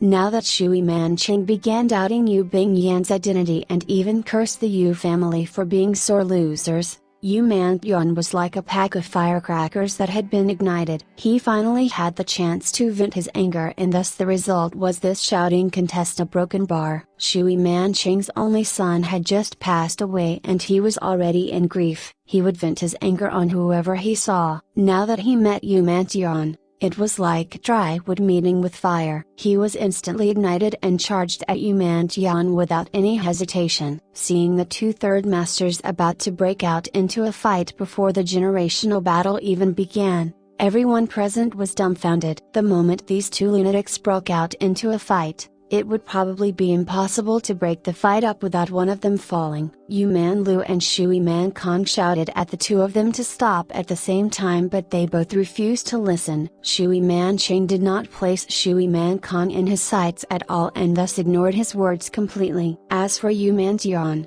he already had a belly full of anger towards his big brother. Now that he had the opportunity to vent his anger, not to mention Yu Manlu, even if a celestial being descended from the skies, he would still fight to his heart's content first. Stop them, Shui Man Kong and Yu Man Lu ordered at the same time. The experts of the Yu and Shui families rushed forward and tackled the two third masters onto the ground when they were just an arm's length away from each other. Their faces were already so near each other, but they were unable to fight to their heart's content. Shui Man Ching glared at Yu Man Tian and spat a mouthful of spittle in his face. Yu Man Tian flew into a rage and spat a mouthful of spittle in return. Very quickly, their shouting contest became a fight of spitting at each other. However, things did not end there. Yu Man Tian was still dissatisfied and circulating his inner qi. He forced himself to vomit out everything that he had eaten in Shui Manching's face. A stench immediately filled the entire room and the brows of everyone present twitched. The experts from both the families immediately covered their noses with one of their hand while using the other arm to drag these two third masters apart from each other as though they were two dead pigs. 10 long white marks made from their nails scratching the ground could be seen as the two third masters were dragged away unwillingly. Yu Man Lu and Shui Man Kong were angered to the point their veins were bulging. The moment the two third masters were dragged back, they immediately became active again. The moment Shui Man Ching jumped up from the ground, he smelled the stench all over his face and could not help but puke out his meal as well. A broken bar. Yu Man Tian wiped off the spittle on his face and began cursing like no tomorrow. Again a broken bar. Yu Man Lu's figure disappeared and with a loud slapping sound, he gave Yu Man Tian a tight slap and berated, "Shut your trap." Yu Man Tian glared at Yu Man Lu and roared back, "This daddy isn't convinced. Come and bite me if you want." Yu Man Lu was completely enraged. After the mess created by these two individuals, the close to 1,000 people in the hall lost all of their appetites. They all had odd expressions on their faces and had the urge to puke at whatever they had eaten. A broken bar. While these two third masters did not end up fighting, the chaos created would definitely go down in the history books. The whole hall was extremely silent as everyone in the hall looked at each other speechlessly. All of a sudden, a ripping sound could be heard and all of them turned to take a look. After venting all of his anger and vomiting out what he had eaten, Yu Man Tian felt his stomach growl and thus ripped off a chicken leg and enjoyed the delicacy. Seeing everyone look at him, Third Master Yu lifted up his wine flask and drank it all in a single breath. On the other side, the third master of the Shui family had already vomited to the point he was devoid of energy. A broken bar. While they were both third masters, the difference between these two third masters was stark. As everyone looked at Yu Man Tian enjoying his chicken leg and thought about his face full of spittle, they were all dumbfounded. They felt as though there were worms crawling in their throat. A broken bar. Finally, a few of them could not take it any longer and turned around to puke. After the first person began puking, it was as though a chain reaction was set off and many others followed. A broken bar. Only the two family heads, Shui Wubo and Yu Man Tang, were able to keep their cool. The banquet of the Shui family had ended in such a manner, with everyone puking like no tomorrow. All of those who participated in the banquet seemed to have gone through a large battle as they walked weakly out of the hall. When the banquet was announced to have ended, Third Master Yu had still shouted out, "I haven't had enough." He then stood up and began grabbing the various delicacies in front of him and eating it without any concern for table manners. Yu Man Lu shook his head with a sigh and Yu Man Tang was completely embarrassed. Yu Bing Yan covered her mouth as she giggled, and all the other Yu family warriors opened up their gap with Yu Man Tian and used their action to show that they did not know who Yu Man Tian was. As for the warriors of the Shui family,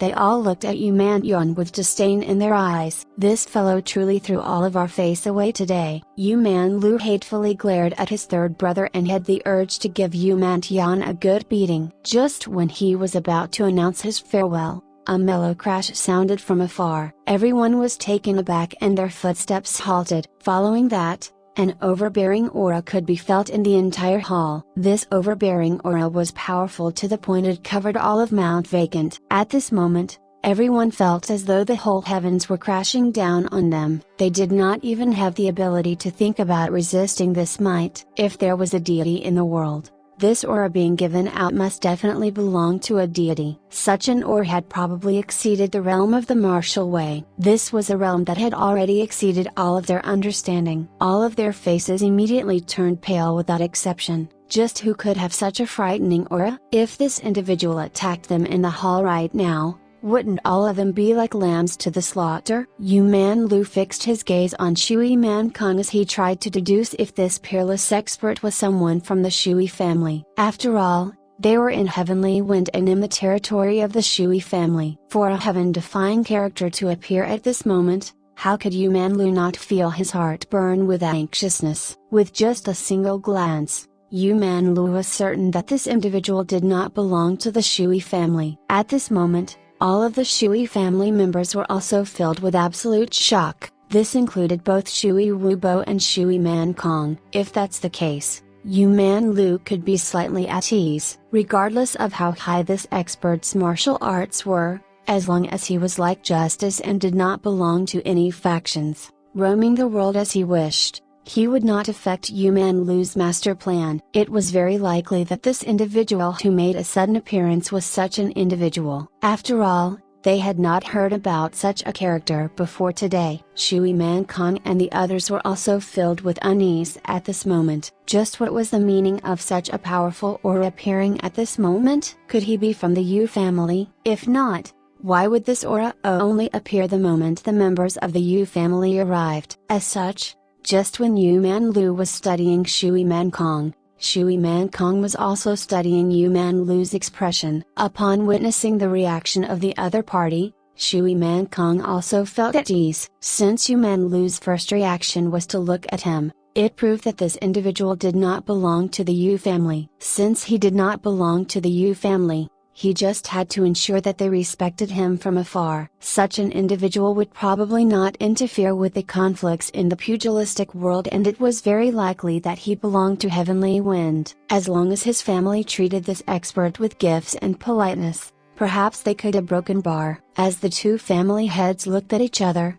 they both let out a dry chuckle at the same time. However, they did not understand what they were laughing about. Was it a laugh of ease or one of self-mockery? Their myriad feelings within the laughter were ones that even they did not understand. After exchanging a few pleasantries, both families went their own way and went back to rest. There wasn't a need for them to think about anything else at the moment except for the final battle 3 days from now. While the banquet was ruined, it was still considered a banquet. The day after tomorrow would be the day that separated life from death for many of them. However, it was far too early for Yu Man Lu to be at ease. He never imagined that the source of this frightening aura did not belong to the Shui family or anyone from the Heavenly Wind continent. If given a choice, Yu Man Lu would probably wish that he belonged to someone from the Shui family. That was because this expert was actually Ling Tian, Yu Man Lu's biggest opponent in his life. Could it be that Ling Tian's martial arts had truly reached the peak of perfection? If not, why would he be able to release a deity-like pressure? On the east peak of Mount Vacant and in the cave, on the ground, a gigantic ball similar to a silk cocoon gradually expanded and bloated up as though it was a deflated ball being pumped up with air. After a series of bloating up and then flattening down, the silk ball began expanding at a visible rate. A broken bar crackling sound was then heard, and with a mellow bang the silk ball exploded into a ball of mist, revealing a naked human body within. The skin of this human body was completely fair and glowing. Even the most beautiful lady in the world would not have such beautiful skin. This person was naturally Ling Tian. The aura that Yu Man Lu and the others felt was the explosive force during the explosion of the silk ball. After remodeling Ling Tian's body, the remaining 10,000-year-old spiritual milk was dispersed through the force of the explosion. How could the mere strength of humans be compared to the accumulation of 10,000 years in nature? It was no wonder that everyone would be filled with shock and fear. Ling Tian was naturally unaware that he had unknowingly shocked the experts of both the Heavenly Wind and Heavenly Star continents. If he knew about it, he would have definitely burst out into laughter.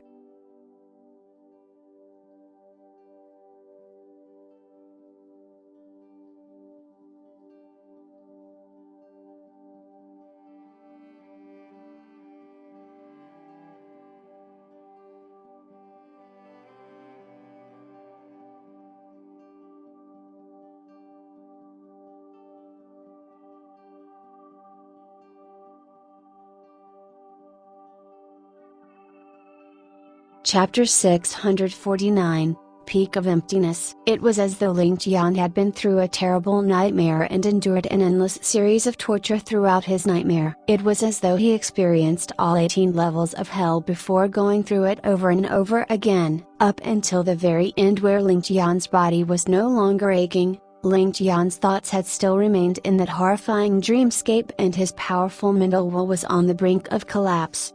Thankfully, he had finally soldiered through all of that. Following this loud explosion, Ling Tian finally regained his consciousness. The first instinct upon regaining his consciousness was to cry out in pain, but he was surprised to realize that his whole body was filled with a warm fuzzy feeling of comfort. He could not help but be startled and his eyes opened widely with his body shooting up. The first thing which entered his sights was little young noble Ling standing up straight as though it was saying hi to him. Ling Tian cried out in misery. Just what is going on? Could it be that I was raped during this period of unconsciousness? While he had the urge to feel his bum, he managed to resist the urge. If not, why would I be completely naked? Young noble Ling wanted to burst out into tears. Just why did he have such miserable luck? Every time he met with a fortuitous encounter, he would always end up completely naked. The last time, he was still seen naked by an old man many times his age. All of a sudden,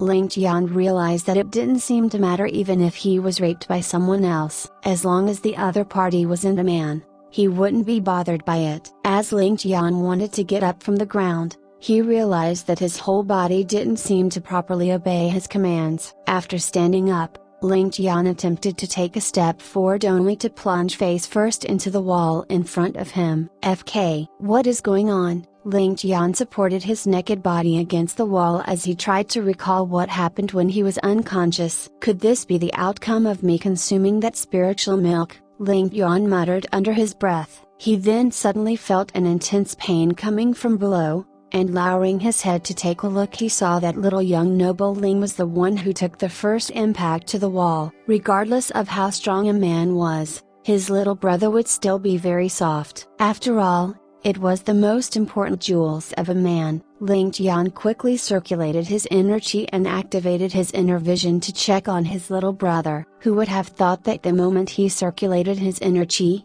all of the pain in his groin completely disappeared. Furthermore, his inner chi made a full revolution on its own as though it was alive, with a speed 3 times faster than before. Ling Tian suppressed his feelings of surprise as he calmed his heart down to observe the changes in his body. A broken bar, he was overjoyed. Ling Tian could clearly feel that the moment his inner chi was circulated, it immediately filled his entire body. Not only did the feeling of pain disappear completely, it was as though all of the meridians in his body did not exist any longer. It was as though there was a large highway in his body and his inner chi could flow freely without the slightest bit of obstruction. This was a shocking phenomenon that would only happen when someone opened up all of their acupoints and meridians. Ling Tian suppressed the joy in his heart again and began chanting the incantation for his divine shocking dragon formula. From the first level, his inner chi began to circulate, all the way to the 9th broken bar, 10th broken bar, 11th broken bar. Just as Ling Tian had expected, he finally achieved a breakthrough in the 11th stage and he was fully able to control his inner chi of the 11th stage. He then began reciting the incantations for the 12th stage. Ling Tian was shocked to realize that there wasn't the slightest bit of obstruction and he broke through into the 12th stage smoothly.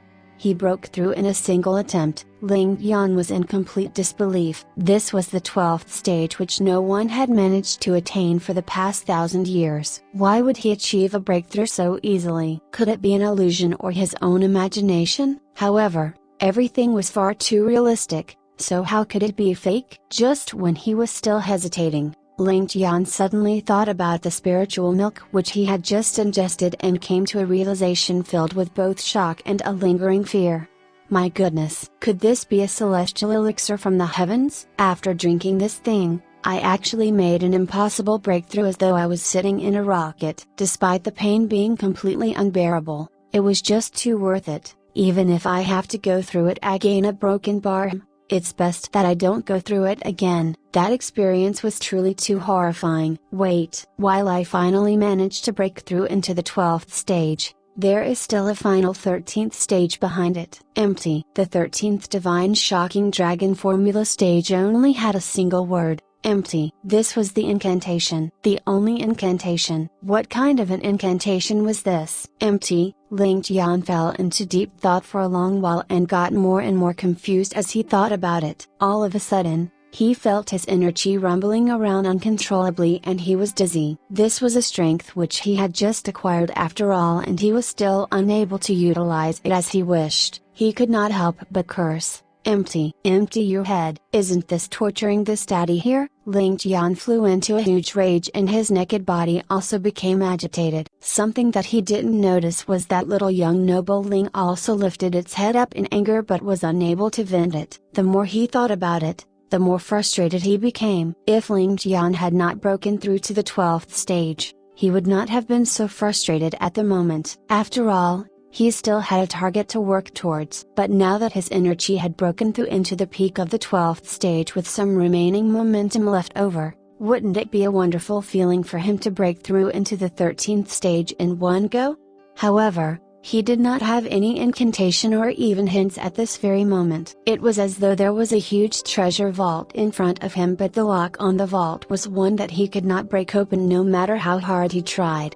Even with his strength, he was unable to break the lock and could not obtain the treasure on the inside. Thus, Ling Tian was completely crazy. Of all things to leave behind, why do you have to leave behind a single empty word? Wouldn't emptiness signify that there is nothing at all? If there is nothing at all, what would there be to cultivate? Ling Tian continued ranting with anger. Of all things for me to comprehend, why do you want me to comprehend emptiness? Damn it! All of a sudden, it was as though Ling Tian was struck by lightning as he fell into a daze and repeated the words which he said in a fit of rage. Emptiness means that there is nothing. Comprehend emptiness. Comprehend a broken bar. Emptiness, a broken bar. What is there to cultivate if there is nothing? Ling Tian was in a complete daze. A lock would naturally require the key to open it, and that was the hint to the location of the key. The most important thing was whether or not Ling Tian could understand the hint. Emptiness signified that there was nothing. It meant that there wasn't a need to be stubborn about anything. One should just let go of everything, and that would signify nothingness. Nothingness referred to the entire world and everything. Everything was emptiness. Having was the same as losing. Losing was the same as having. The sky was the earth. The earth was the sky. What was the earth? What was the sky? What is man? Where is man? Where is where? All of these thoughts flowed through Ling Tian's brain rapidly without stopping. At this moment, Ling Tian felt as though his head was about to explode and he felt an immense headache. He then let out a loud roar. Since the sky is empty, the earth is empty, you're empty and I am empty, what is the point for me to comprehend emptiness?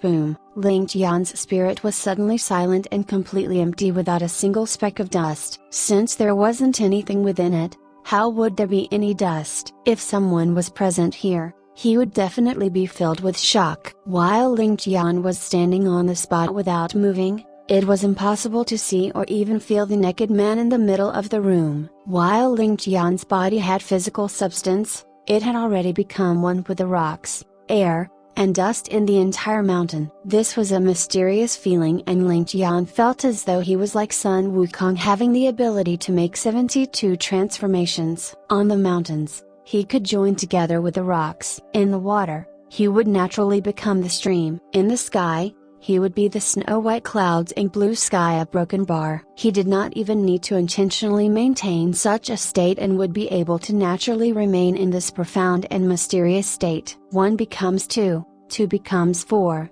4 becomes 8, a broken bar. He becomes infinity, becomes the blue sky and white clouds, becomes a part of the world, and then returns back to emptiness. The emptiness gives birth to 10,000 creatures, and the 10,000 creatures return to one. I finally understand. Ling Tian's eyes were clear as water. In the martial way, martial was martial, the way was the way. The martial way was just the way of martial arts. It has nothing got to do with the way at all. The way refers to the sky and earth. It refers to the numerous creatures in the world. It is emptiness. It is an emptiness that can contain everything. With a casual wave of his hands, Jun Tian's secret manuals that were on the ground flew into his hand as though there were invisible threads pulling on them. Ling Tian then burst out into laughter and said, "Since the way is emptiness, it means that the way was just bullshit. It was even worse than bullshit. What is the point of pursuing it? As long as one lives according to his wishes and leads a carefree life, who can say that it isn't the way? When one follows his heart, what wouldn't he be able to accomplish? Having children and enjoying their company, isn't that also the way? Since everything is emptiness, then wouldn't fighting for hegemony and massacring the masses be also the way? Having a high moral standing and worrying about the happiness of the world, isn't that also the way? Being a despicable and unscrupulous individual while scheming behind the scenes, could it also be the way? Leading an ordinary life and being in the lowest rung of society, could it also be the way? Haha, a broken bar of every living being in the world, be it flora or fauna, aren't they also the existence of the way? Every possible path in the world can also be the way, and since every path is the way, where would there be sin? Sin is also emptiness and is also the way. Following your heart and doing as you wish would be the best way. Since they are all the way and they are all emptiness, why would there be a need to talk about the way? What is emptiness? Ling Tian smiled proudly. The so-called a way, so-called emptiness, are no more than just a single word. Ha ha ha ha, it is only a single word, just a single word. Ha ha, a broken bar. Senior Jun Tian, I shall take my leave. At this moment, Ling Tian's problem was solved and he was in an extremely good mood. Without seeing him make a visible move, his figure gradually faded away in the stone chamber and disappeared without a trace. With a loud bang, the hundreds of feet of tunnels within the cave collapsed. Ling Tian's figure drifted up in the wind and he floated up to the peak of the cliff as though he was a light cloud. His actions were extremely fluid and carefree as he scaled the cliff as though it was flat ground. He was still completely naked at this moment, but he did not have a single trace of awkwardness or feel out of place. He flew up the cliff boldly and then disappeared mysteriously. From afar, a flurry of footsteps could be heard. The loud commotion from the collapse of the cave had attracted the attention of the Shui family members. A short while later, Ling Tian walked out of Mount Vacant neatly dressed and made his way to Jade River City happily. With Ling Tian's martial arts at the moment, not to mention snatching a set of clothes from the Shui family guard, even if he had to strip Shui Mancon naked, it wouldn't be too difficult a task. But after a moment of consideration, Ling Tian decided to not create trouble for his future father-in-law and only knocked two guards out magnanimously. Stripping both of them naked, he put on one set of clothes and used the other set to make a small bag to store the martial arts formula and King Solomon's seal. Then, he carried the bag and walked towards the city like a working adult going out for work. However, the speed of this working adult was truly too frightening. Despite Mount Vacant being almost 200 miles away from Jade River City, he only took less than 2 hours to arrive at a restaurant in the city. After ordering his dishes and wine, the starving young noble Ling realized that he did not even have a single tael on silver on him. He was angered to the point his face turned green. No wonder he felt that something was strange when he was stripping the two guards naked. It turns out that these two fellows did not have a single cent on them. They were two classic broke people. Ling Tian was furious. Was the Shui family poor to such a point? Why would their guards be completely penniless? After flipping through his pockets countless times, he only found cloth and nothing else. No matter how angry he was, Ling Tian still had his ways. He would still order the dishes and wine he wanted to eat. In any case, this wasn't the first time he freeloaded a meal, and this single meal of his probably wouldn't make the boss of this restaurant go bankrupt. Looking at the fat belly of the boss, it was obvious that he was definitely a wealthy individual. For this young noble to eat a free meal today, I am robbing the rich to feed the poor and serving justice to the world. Having riches is emptiness, being broke is emptiness. Since everything is emptiness, why would there be a need to pay? Thinking about that, Ling Tian immediately felt better. He is such a wealthy individual, whereas I cannot even afford a meal. Isn't this considered robbing the rich to feed the poor? I can also help this fellow do a good deed and ensure that he will not go down to hell after his death. This young noble is trying to save him. I am trying to save him and am doing a good deed. Besides that, this restaurant is a property of the Huang Fu family. To think that there are still fishes that escape the net? If that's the case, I must all the more sponge off of them. In any case, the Huang Fu family is going to disappear very soon. As such, Ling Tian purposely ordered all of the expensive dishes and began his feast. After coming out, he found out that he had stayed a full 3 days in the cave and the generational battle between the Shui and Yu family was beginning in another 3 days. After not eating anything for 3 days and nights, it was no wonder that his stomach was rumbling. No matter how high his martial arts was, he was still made of flesh and blood. When his stomach was empty, he would still have to eat. As though a gust of whirlwind blew past, the dishes on the table were swept clean. The fat boss had a big smile on his face. Just what Ling Tian had eaten alone would bring a full 20 taels of silver in profit. Their restaurant had never been afraid of those with big appetites. The more he ate the better. Breaking a pair of bamboo chopsticks casually, Ling Tian casually waved his hands and it was shaved down into a toothpick. As he picked his tooth with a toothpick, he waved his hands at the boss and said, "Bill." The fat boss bounced over happily. "Sir, are you done eating?"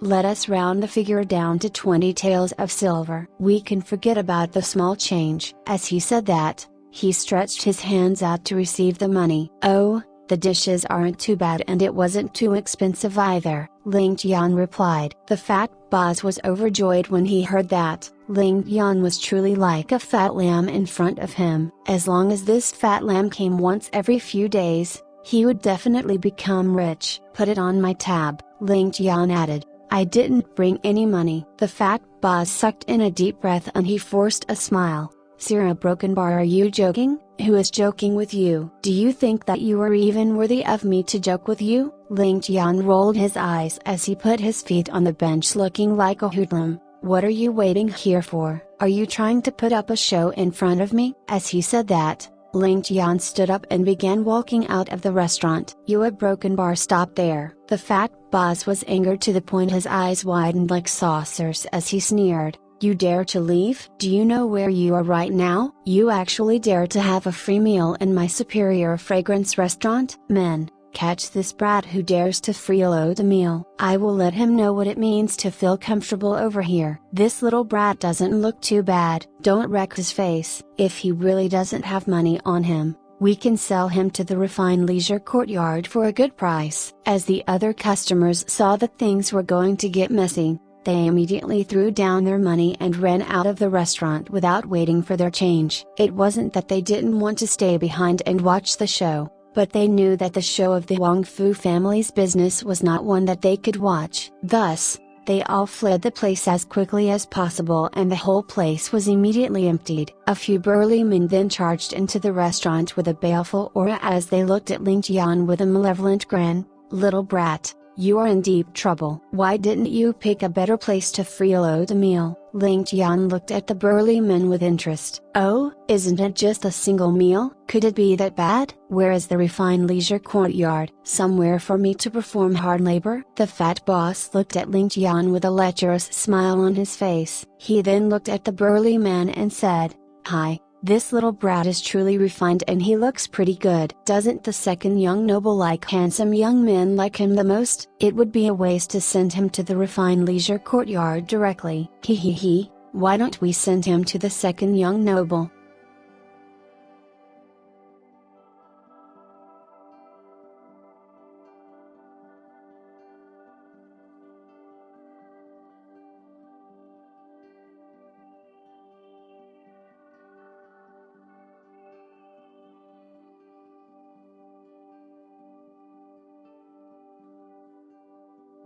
Chapter 650, Utterly Insane. I sniggered as he replied, "The second young noble will certainly deem him as a precious treasure, which will fetch quite the tidy sum for us. Ha ha." Just like that time, when you sent over those homosexuals, didn't the second young noble give you 1,000 taels of silver as a reward?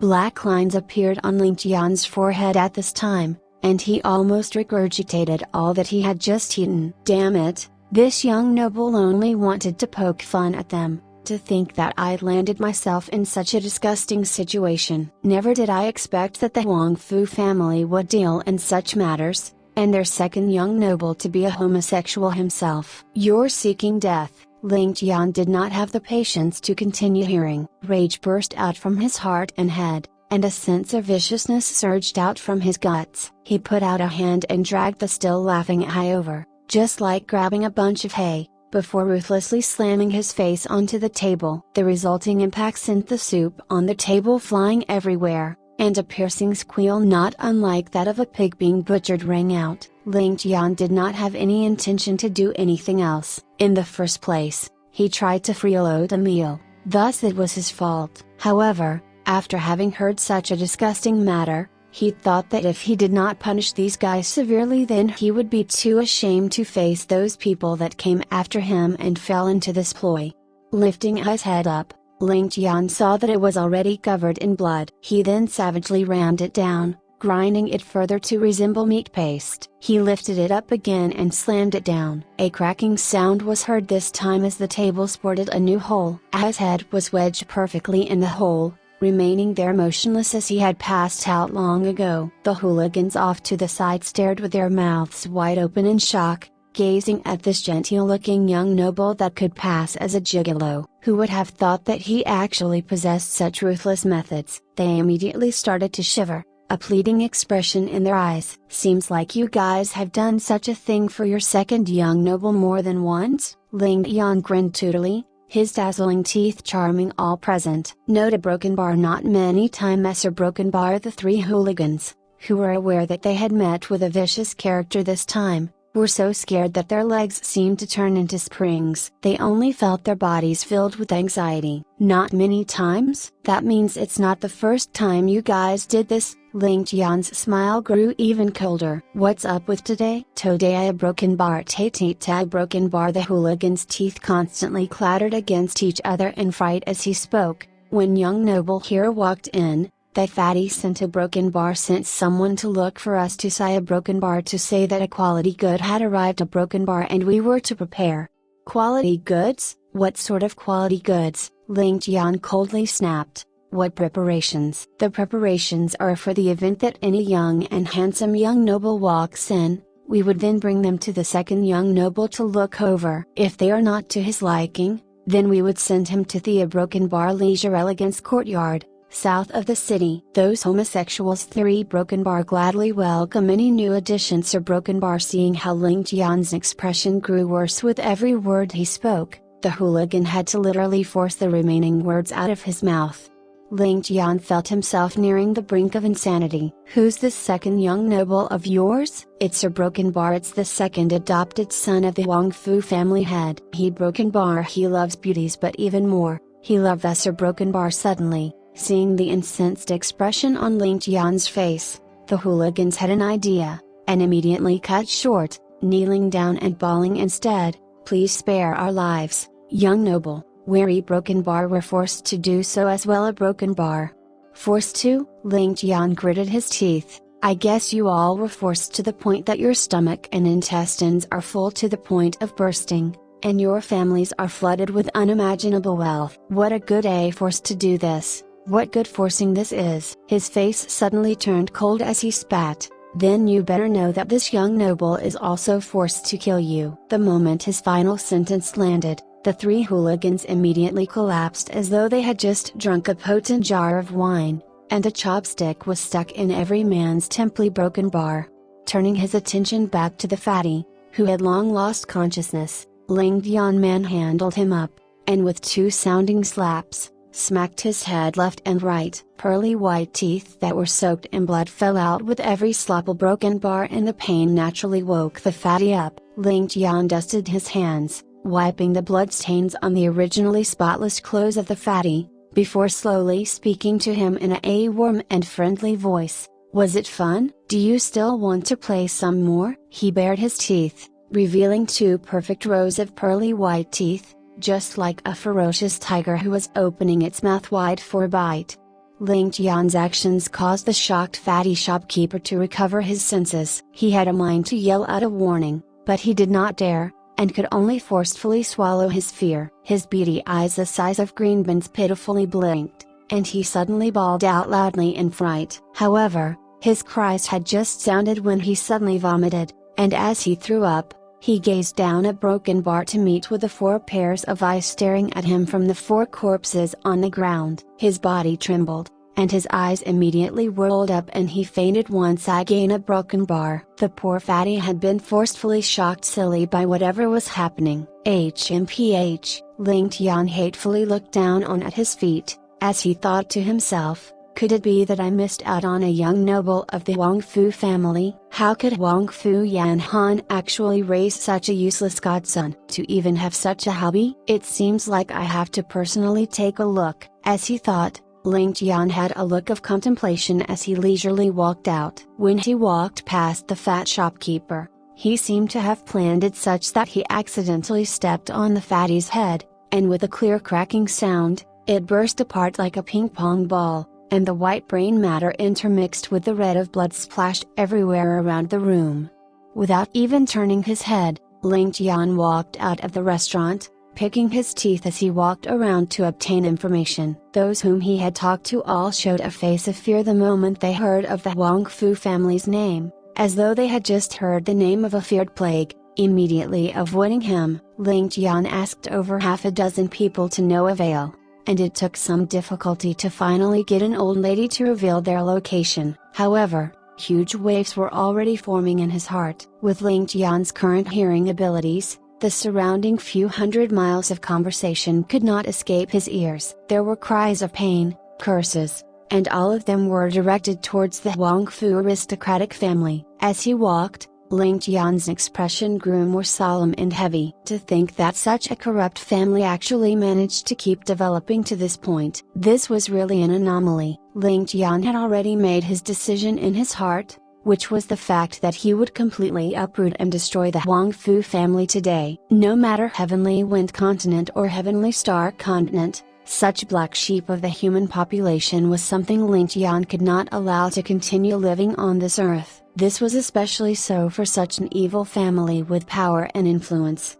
and the longer they lived on this earth, the more innocents would suffer. Ling Tian knew that he was no savior, but he had a clear conscience in whatever he did. While he wasn't able to save the whole world on his own, he just needed to show some concern for those that he was aware of. No matter how little it was, every life saved was a life earned. And if a pair of evildoers could be killed, then he would not settle for one. As Ling Tian strolled along and listened for news while walking towards the Wang Fu family, Wang Fu Yanhan and Song Jianqiao were also rushing back on horseback as though their lives depended on it. They had no choice, for Ling Jian only gave them a day's worth of time, and after this day, there might not exist such a thing as a Wang Fu family. Wang Fu Yanhan, however, was completely unaware that no matter the choice he made, his family would only have one fate to be destroyed. No one would have expected that young and promising godson that he adopted to soundlessly become the greatest malignant star in his family. The Wang Fu family was destined to perish in the rivers of time. If Wang Fu Yanhan were to discover that the source of his disaster was because of 20 taels of silver, he would likely pass out from vomiting blood. Were he to discover this matter earlier, he would rather have taken out 2,000 silver in order to prevent this disaster. Even if one were to rip him off, it would still be fine. Ling Tian summed up his order to destroy the Wang Fu family, sending down the command. He believed that before long, the Sky Alliance would rush over to the scene under the orders of Ling Jian and company. However, Ling Tian himself could not be bothered to wait any longer, and he chose to first head into the influence of the Wang Fu family. A broken bar. Releasing his grip,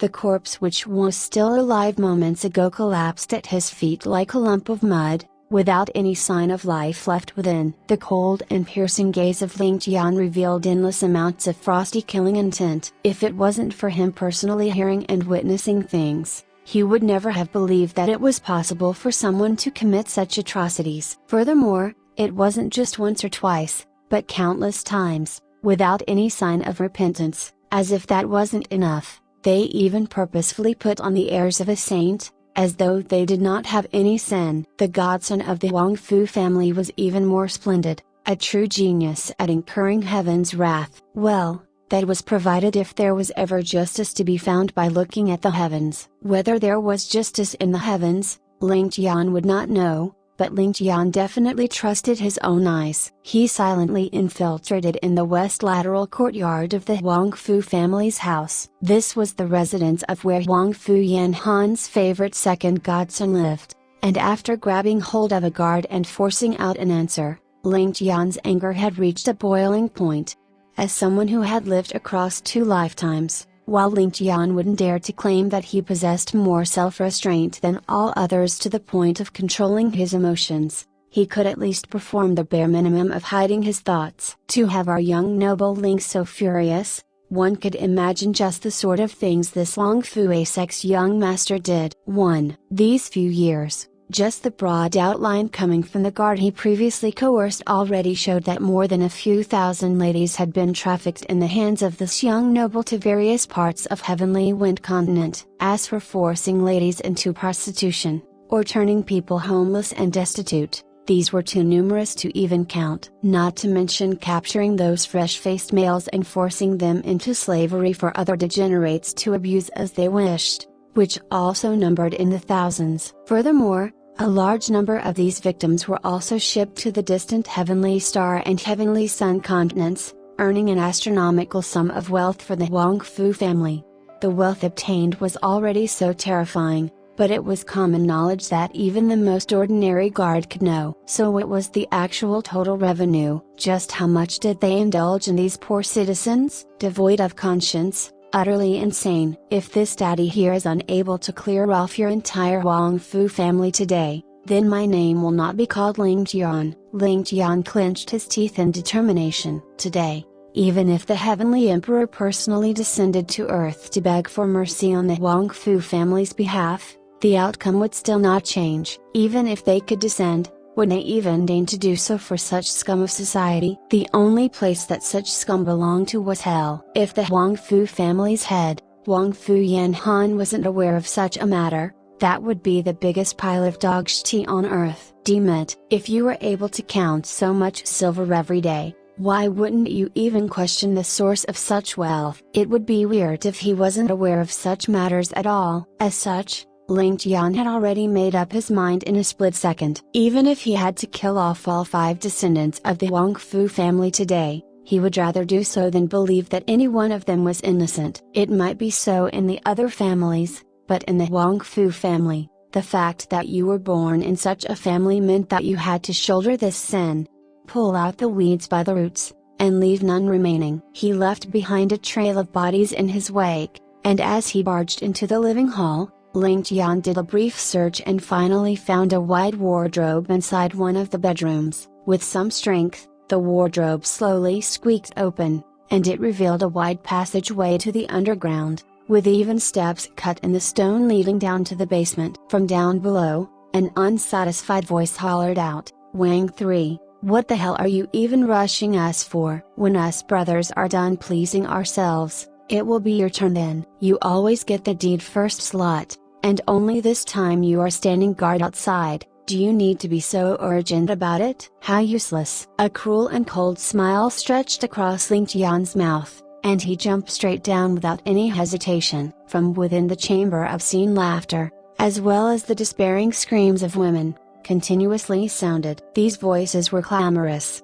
indicating the presence of a multitude of people. It turned out that this place was actually a large-scale private area for degenerate pleasures. After advancing a little, lights filled his vision as a huge cavernous space almost the size of half a basketball court appeared, with numerous night illumination pearls placed densely on the rooftop of the stone chamber, brightening up this area as though it was daytime.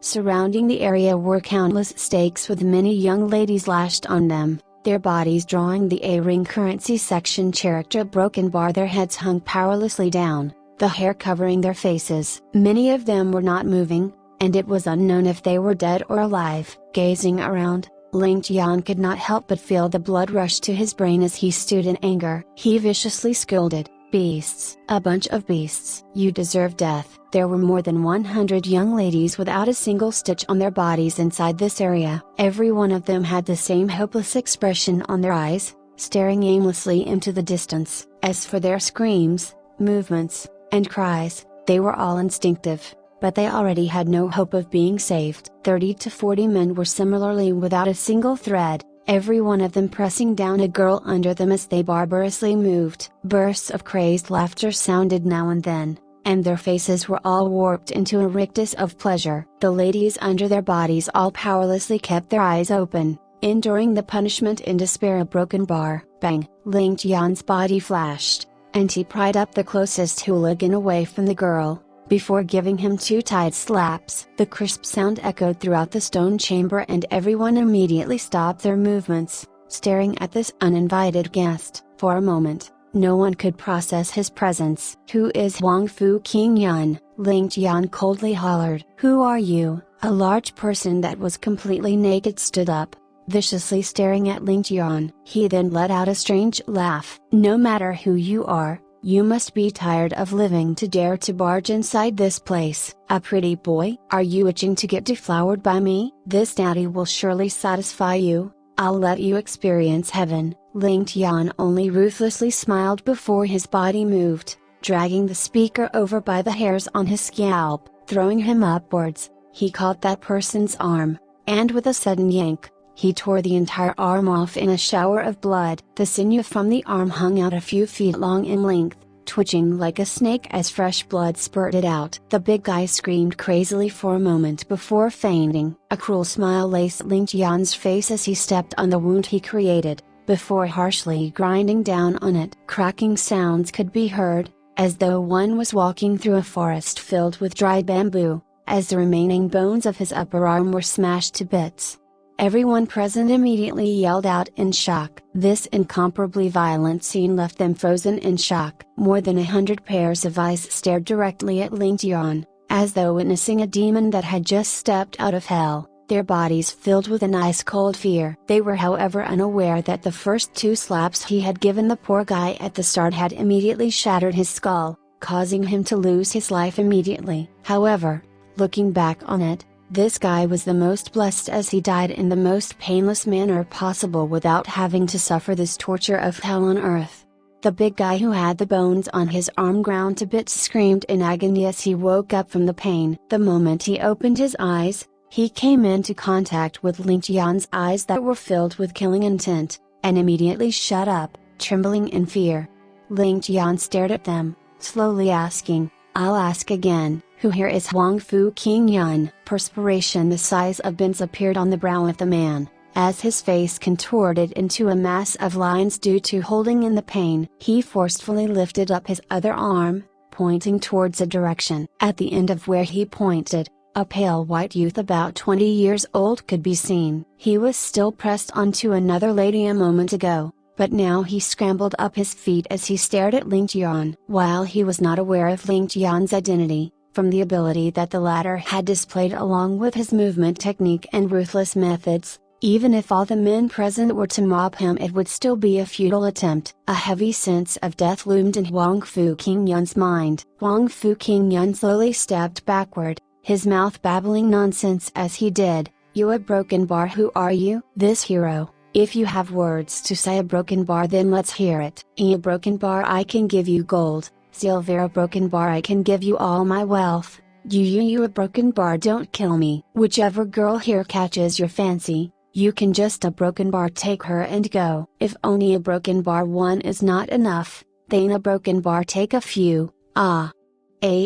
As he was constantly babbling, Ling Tian was slowly walking towards him, with an expression of killing intent. Wherever he passed by, every thug within 30 feet of himself would fall to the ground noiselessly. However, these guys were not dead, not a single one. This was obviously not because Ling Tian suddenly had a change of heart, and wanted to let them go. It was because Ling Tian had sworn that he would definitely not let them die in such an easy and painless death. To allow them to die so easily would be letting them off too easily. Whatever they did had already far crossed Ling Tian's bottom line, and they definitely needed to pay a price, the cruelest price possible. Thus, Ling Tian decided that, even if they had to die in the end, then the time spent between meeting him and dying would be a memory that they would strive to forget even after they had become spirits. Bang! The naked Wang Fu Qingyuan kept retreating until he finally backed up onto a stake. From his horrified eyes, Ling Tian slowly stretched out his hand, holding him by his neck. Wang Fu Qingyuan's eyes rolled as the suppressed fear and looming death in his heart finally burst out and knocked him blissfully unconscious. At this point, he was lucky to be unconscious. Releasing his grip, Ling Tian hatefully stared at the guys on the floor, before turning towards the girls that were looking at him with some fear and distrust. He warmly greeted them. "Ladies, you are saved now. I'm here to rescue you. Right now, could I trouble you to help me with something?" Upon knowing that they finally would be saved, the overwhelming happiness caused all the girls present to flood the place with their tears. It was only after a while that a round-faced girl shyly covered her privates and gathered the courage to ask, "There's a broken bar this mister. May I ask how us lowly slaves can help you?"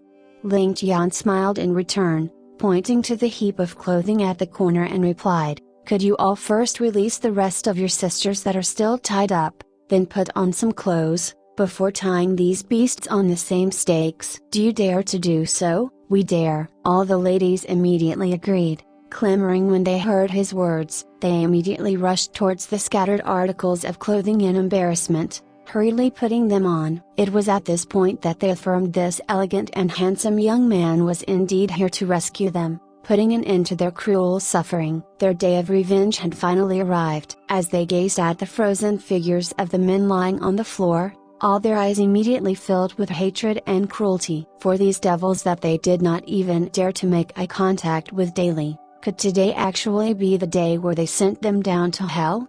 1. The Chinese character for adopted godson is also a slang meaning to have sex.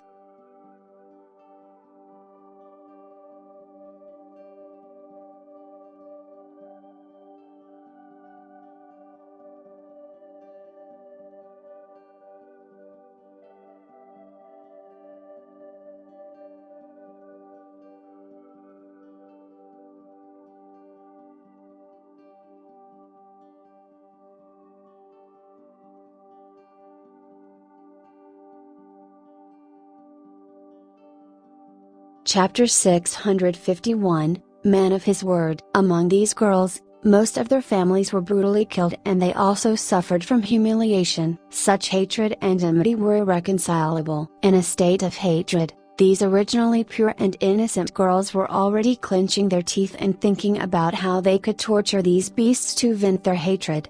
All the ladies took action together and did not bother about their shame any longer. They tied the burly men and Wang Fu Qingyuan, a full 15 naked men, on the wooden poles. They used all the strength they had and wept as they tied those men up. While they were finally saved and could escape their cruel fates, their parents and loved ones had already been harmed and were no longer in the world. Their most precious chastity had also been ruined in the hands of these scums. Their lifetime of happiness had completely been ruined. Their inner hearts were already riddled with injuries. Even if they could take their revenge, where should they go from here? Even if they were still alive, what was the meaning of living on? Ling Tian let out a long sigh. Witnessing the joy of these girls when they were saved and their quick transition to grief after venting their anger, Ling Tian felt his heart cramping up in pain. This was the ugly truth of society. Even if he was able to clean up 1 or 2 batches of these scums from the face of the earth, he would not be able to wipe them out completely. How many wealthy families were there in the world? How many rich second-generation young masters were there? Among all of these people, as long as 0.1% of them were scums, it would be enough to bring endless suffering to the helpless commoners of the world. In the places where he was unable to reach and see, how many of such girls were suffering? How many commoner families had been broken up and destroyed without any place for them to voice their grievances? Just how should he change this cruel reality of society? Massacre them all? Be it his previous life or this, he had a deep hatred for such scums, but he was also extremely helpless against them. There were just far too many scums in the world today. Even if he was able to wipe out a batch of them today, Another batch of them would be born a short while later. He wouldn't be able to kill them all. The ugly nature of humans, no matter which generation they were in, such deplorable scums would definitely exist. This was true even in his previous life, not to mention this lawless society that he was currently in. Thus, Ling Tian allowed these girls to take their revenge personally, hoping that they would be able to feel better after this and gain the courage to continue living on. But after seeing the zombie-like actions and absolute despair of these girls after taking their revenge, Ling Tian was certain that these girls would very likely seek their deaths after taking their revenge.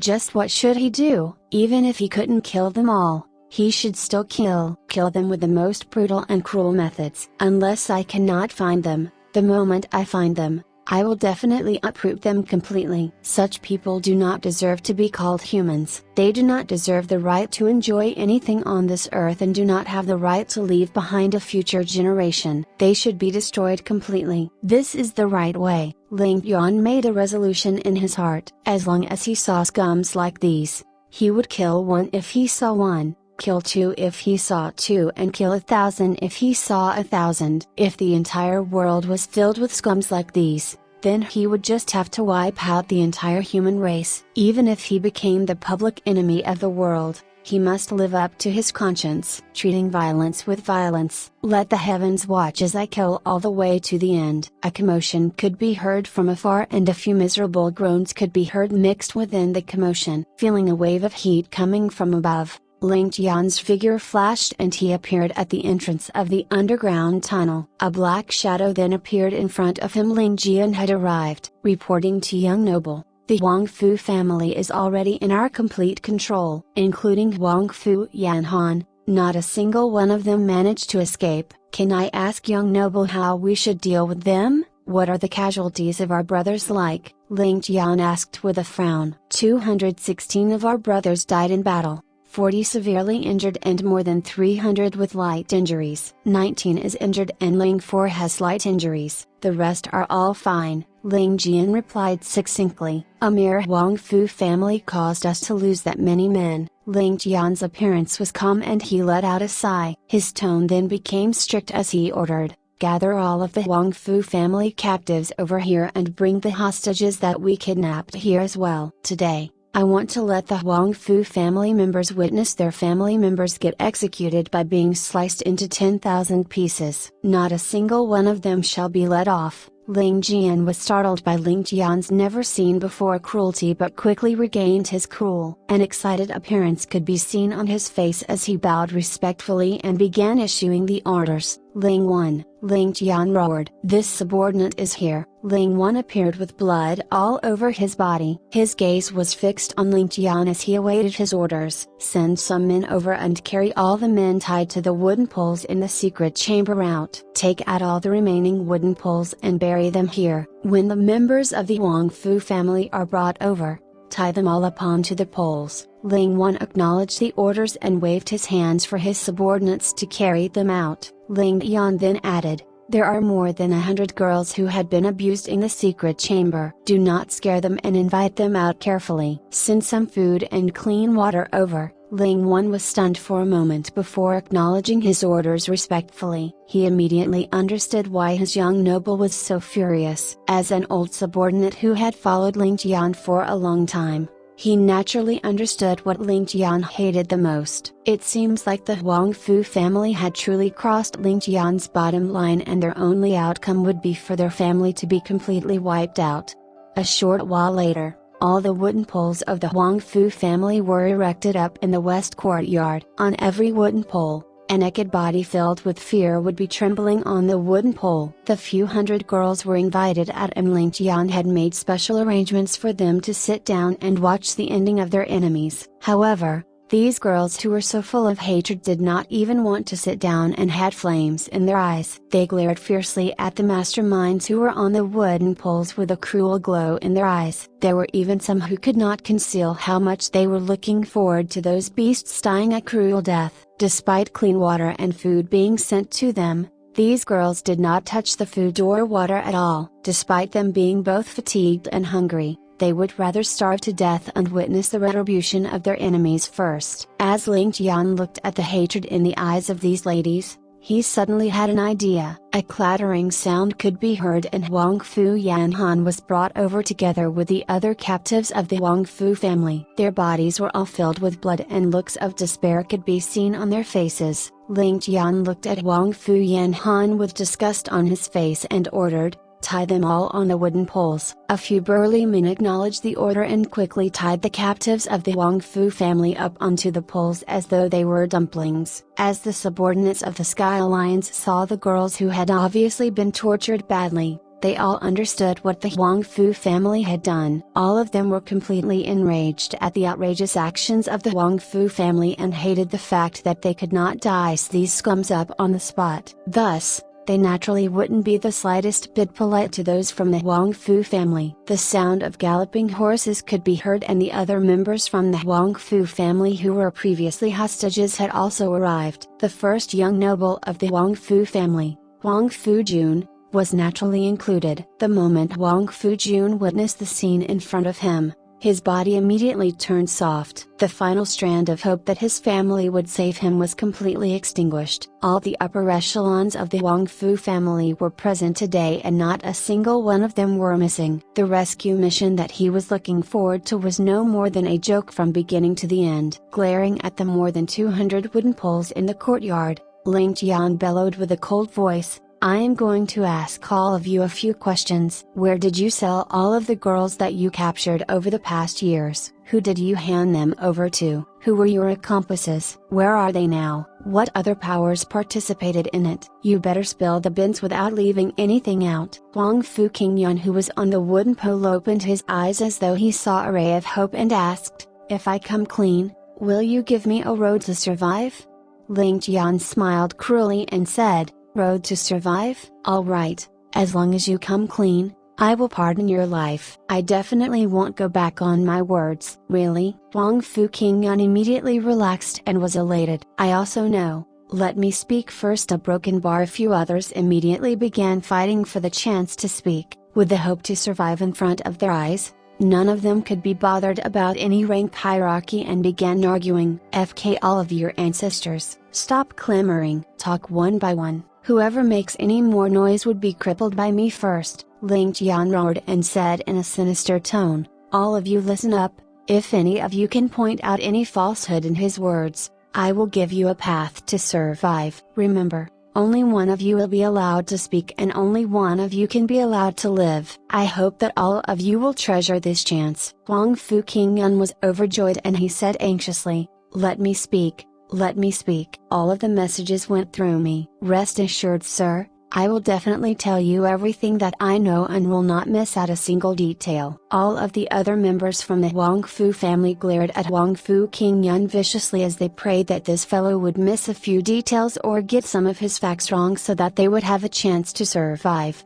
Ling Tian waved his hands to instruct his subordinates to record down the details. Following Huang Fu Qingyun's confession, countless incidents of kidnapping and human trafficking were exposed. The sheer amount of powers that these incidents were related to and the size of the whole operation was absolutely shocking. Without mentioning the other powers, just the Huang Fu family alone had made no less than 70 million taels of silver. The number of poor girls who they had kidnapped and sold was tens of thousands. When they heard about these figures, even Ling Wan and the others who had stayed in Heavenly Wind for a couple of years was completely dumbfounded. The actions of these individuals were truly demented and deranged. Huang Fu Qingyun spoke until he was thirsty before finally being able to recount the full story. However, his brows remained furrowed, afraid that he might have missed any detail out and let someone snatch his final chance to survive. However, the words that he had said shocked everyone present to the extreme. They all cursed him in their hearts with anger. He truly wasn't human. He was no different from a beast. Does anybody have anything to add on?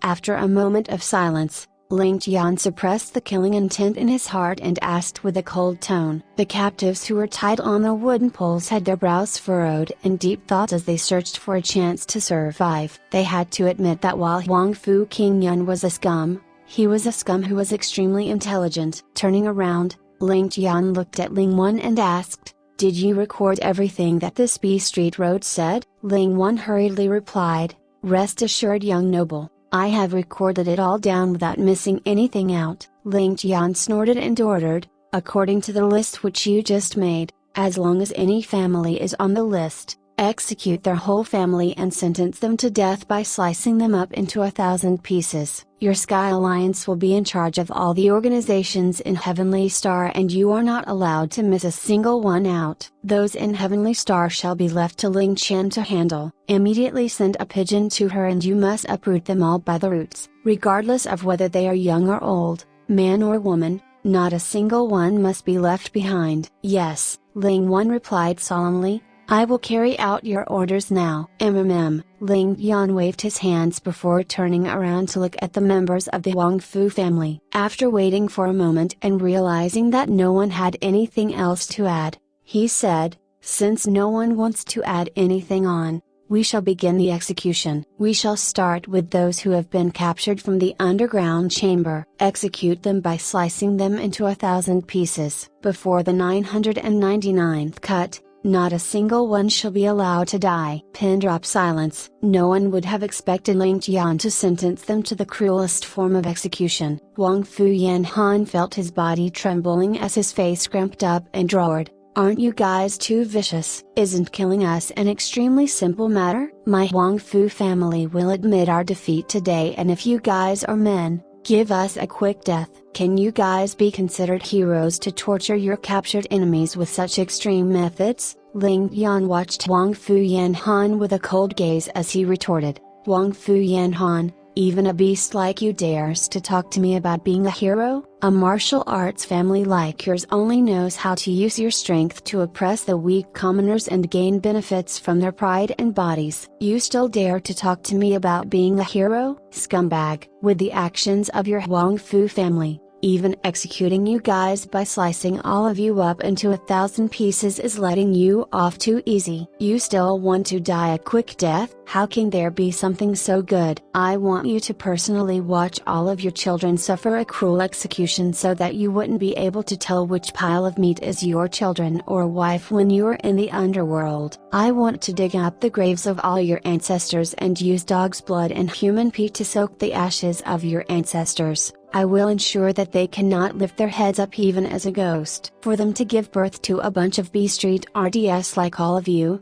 they deserve to suffer from such a punishment. Their crimes are unpardonable." Wang Fu Yanhan spat out a mouthful of blood in anger, "You a broken bar, you are truly vicious, vicious." Ling Tian glared hatefully at Wang Fu Yanhan, "You guys caused the destruction of tens of thousands of families and you actually said that I am vicious. I still think that I am not vicious enough. Men, carry out the execution." "Wait." Wang Fu Yanhan coughed weakly and he looked at Ling Tian with a venomous glare, "Tell me your name." "I, Wang Fu Yanhan, admit my death today and will accept anything that you throw at me. However, I wish to die a knowing death and want to know who you are." This young noble has always been merciful when treating someone who is about to die. "I will definitely fulfill this wish of yours." Ling Tian walked over to Wang Fu Yanhan slowly. He then swiftly dislocated Wang Fu Yanhan's jaw before sealing Wang Fu Yanhan's cultivation.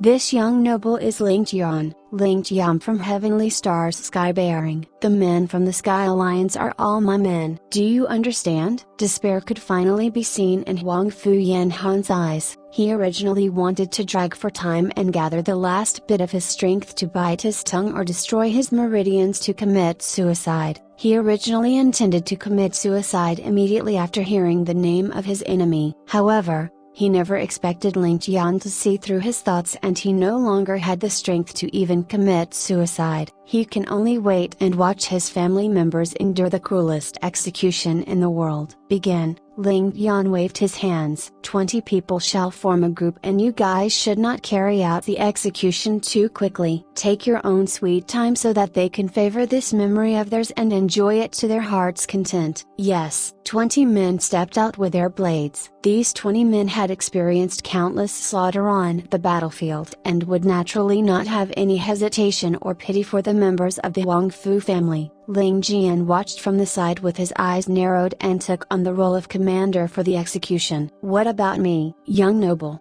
sir, my dear ancestor, you promised to leave me my life. You are a hero and will definitely keep your word. Huang Fu Qingyun began crying out and struggled. Of course, since I made a promise, I won't go back on it. Since I said that you wouldn't die, you definitely won't die, Ling Tian said with a bright smile on his face. Aha, broken bar. Thank you, young noble, for sparing my life. I will definitely not forget it in this lifetime of mine. Huang Fu Qingyun heaved a sigh of relief. Staying alive was his biggest wish at the moment. Ling Tian glanced at Huang Fu Qingyun with a devious smile on his face. This daddy here will immediately make you regret not choosing the option of being executed. Ling Tian then roared, men, put him down and no one is allowed to kill him. I am definitely a man of my word. Huang Fu Qingyun was overjoyed and thanked Ling Tian profusely. Ling Tian then added on, I promise to spare your life and will definitely keep my word. A broken bar. As Ling Tian said those words,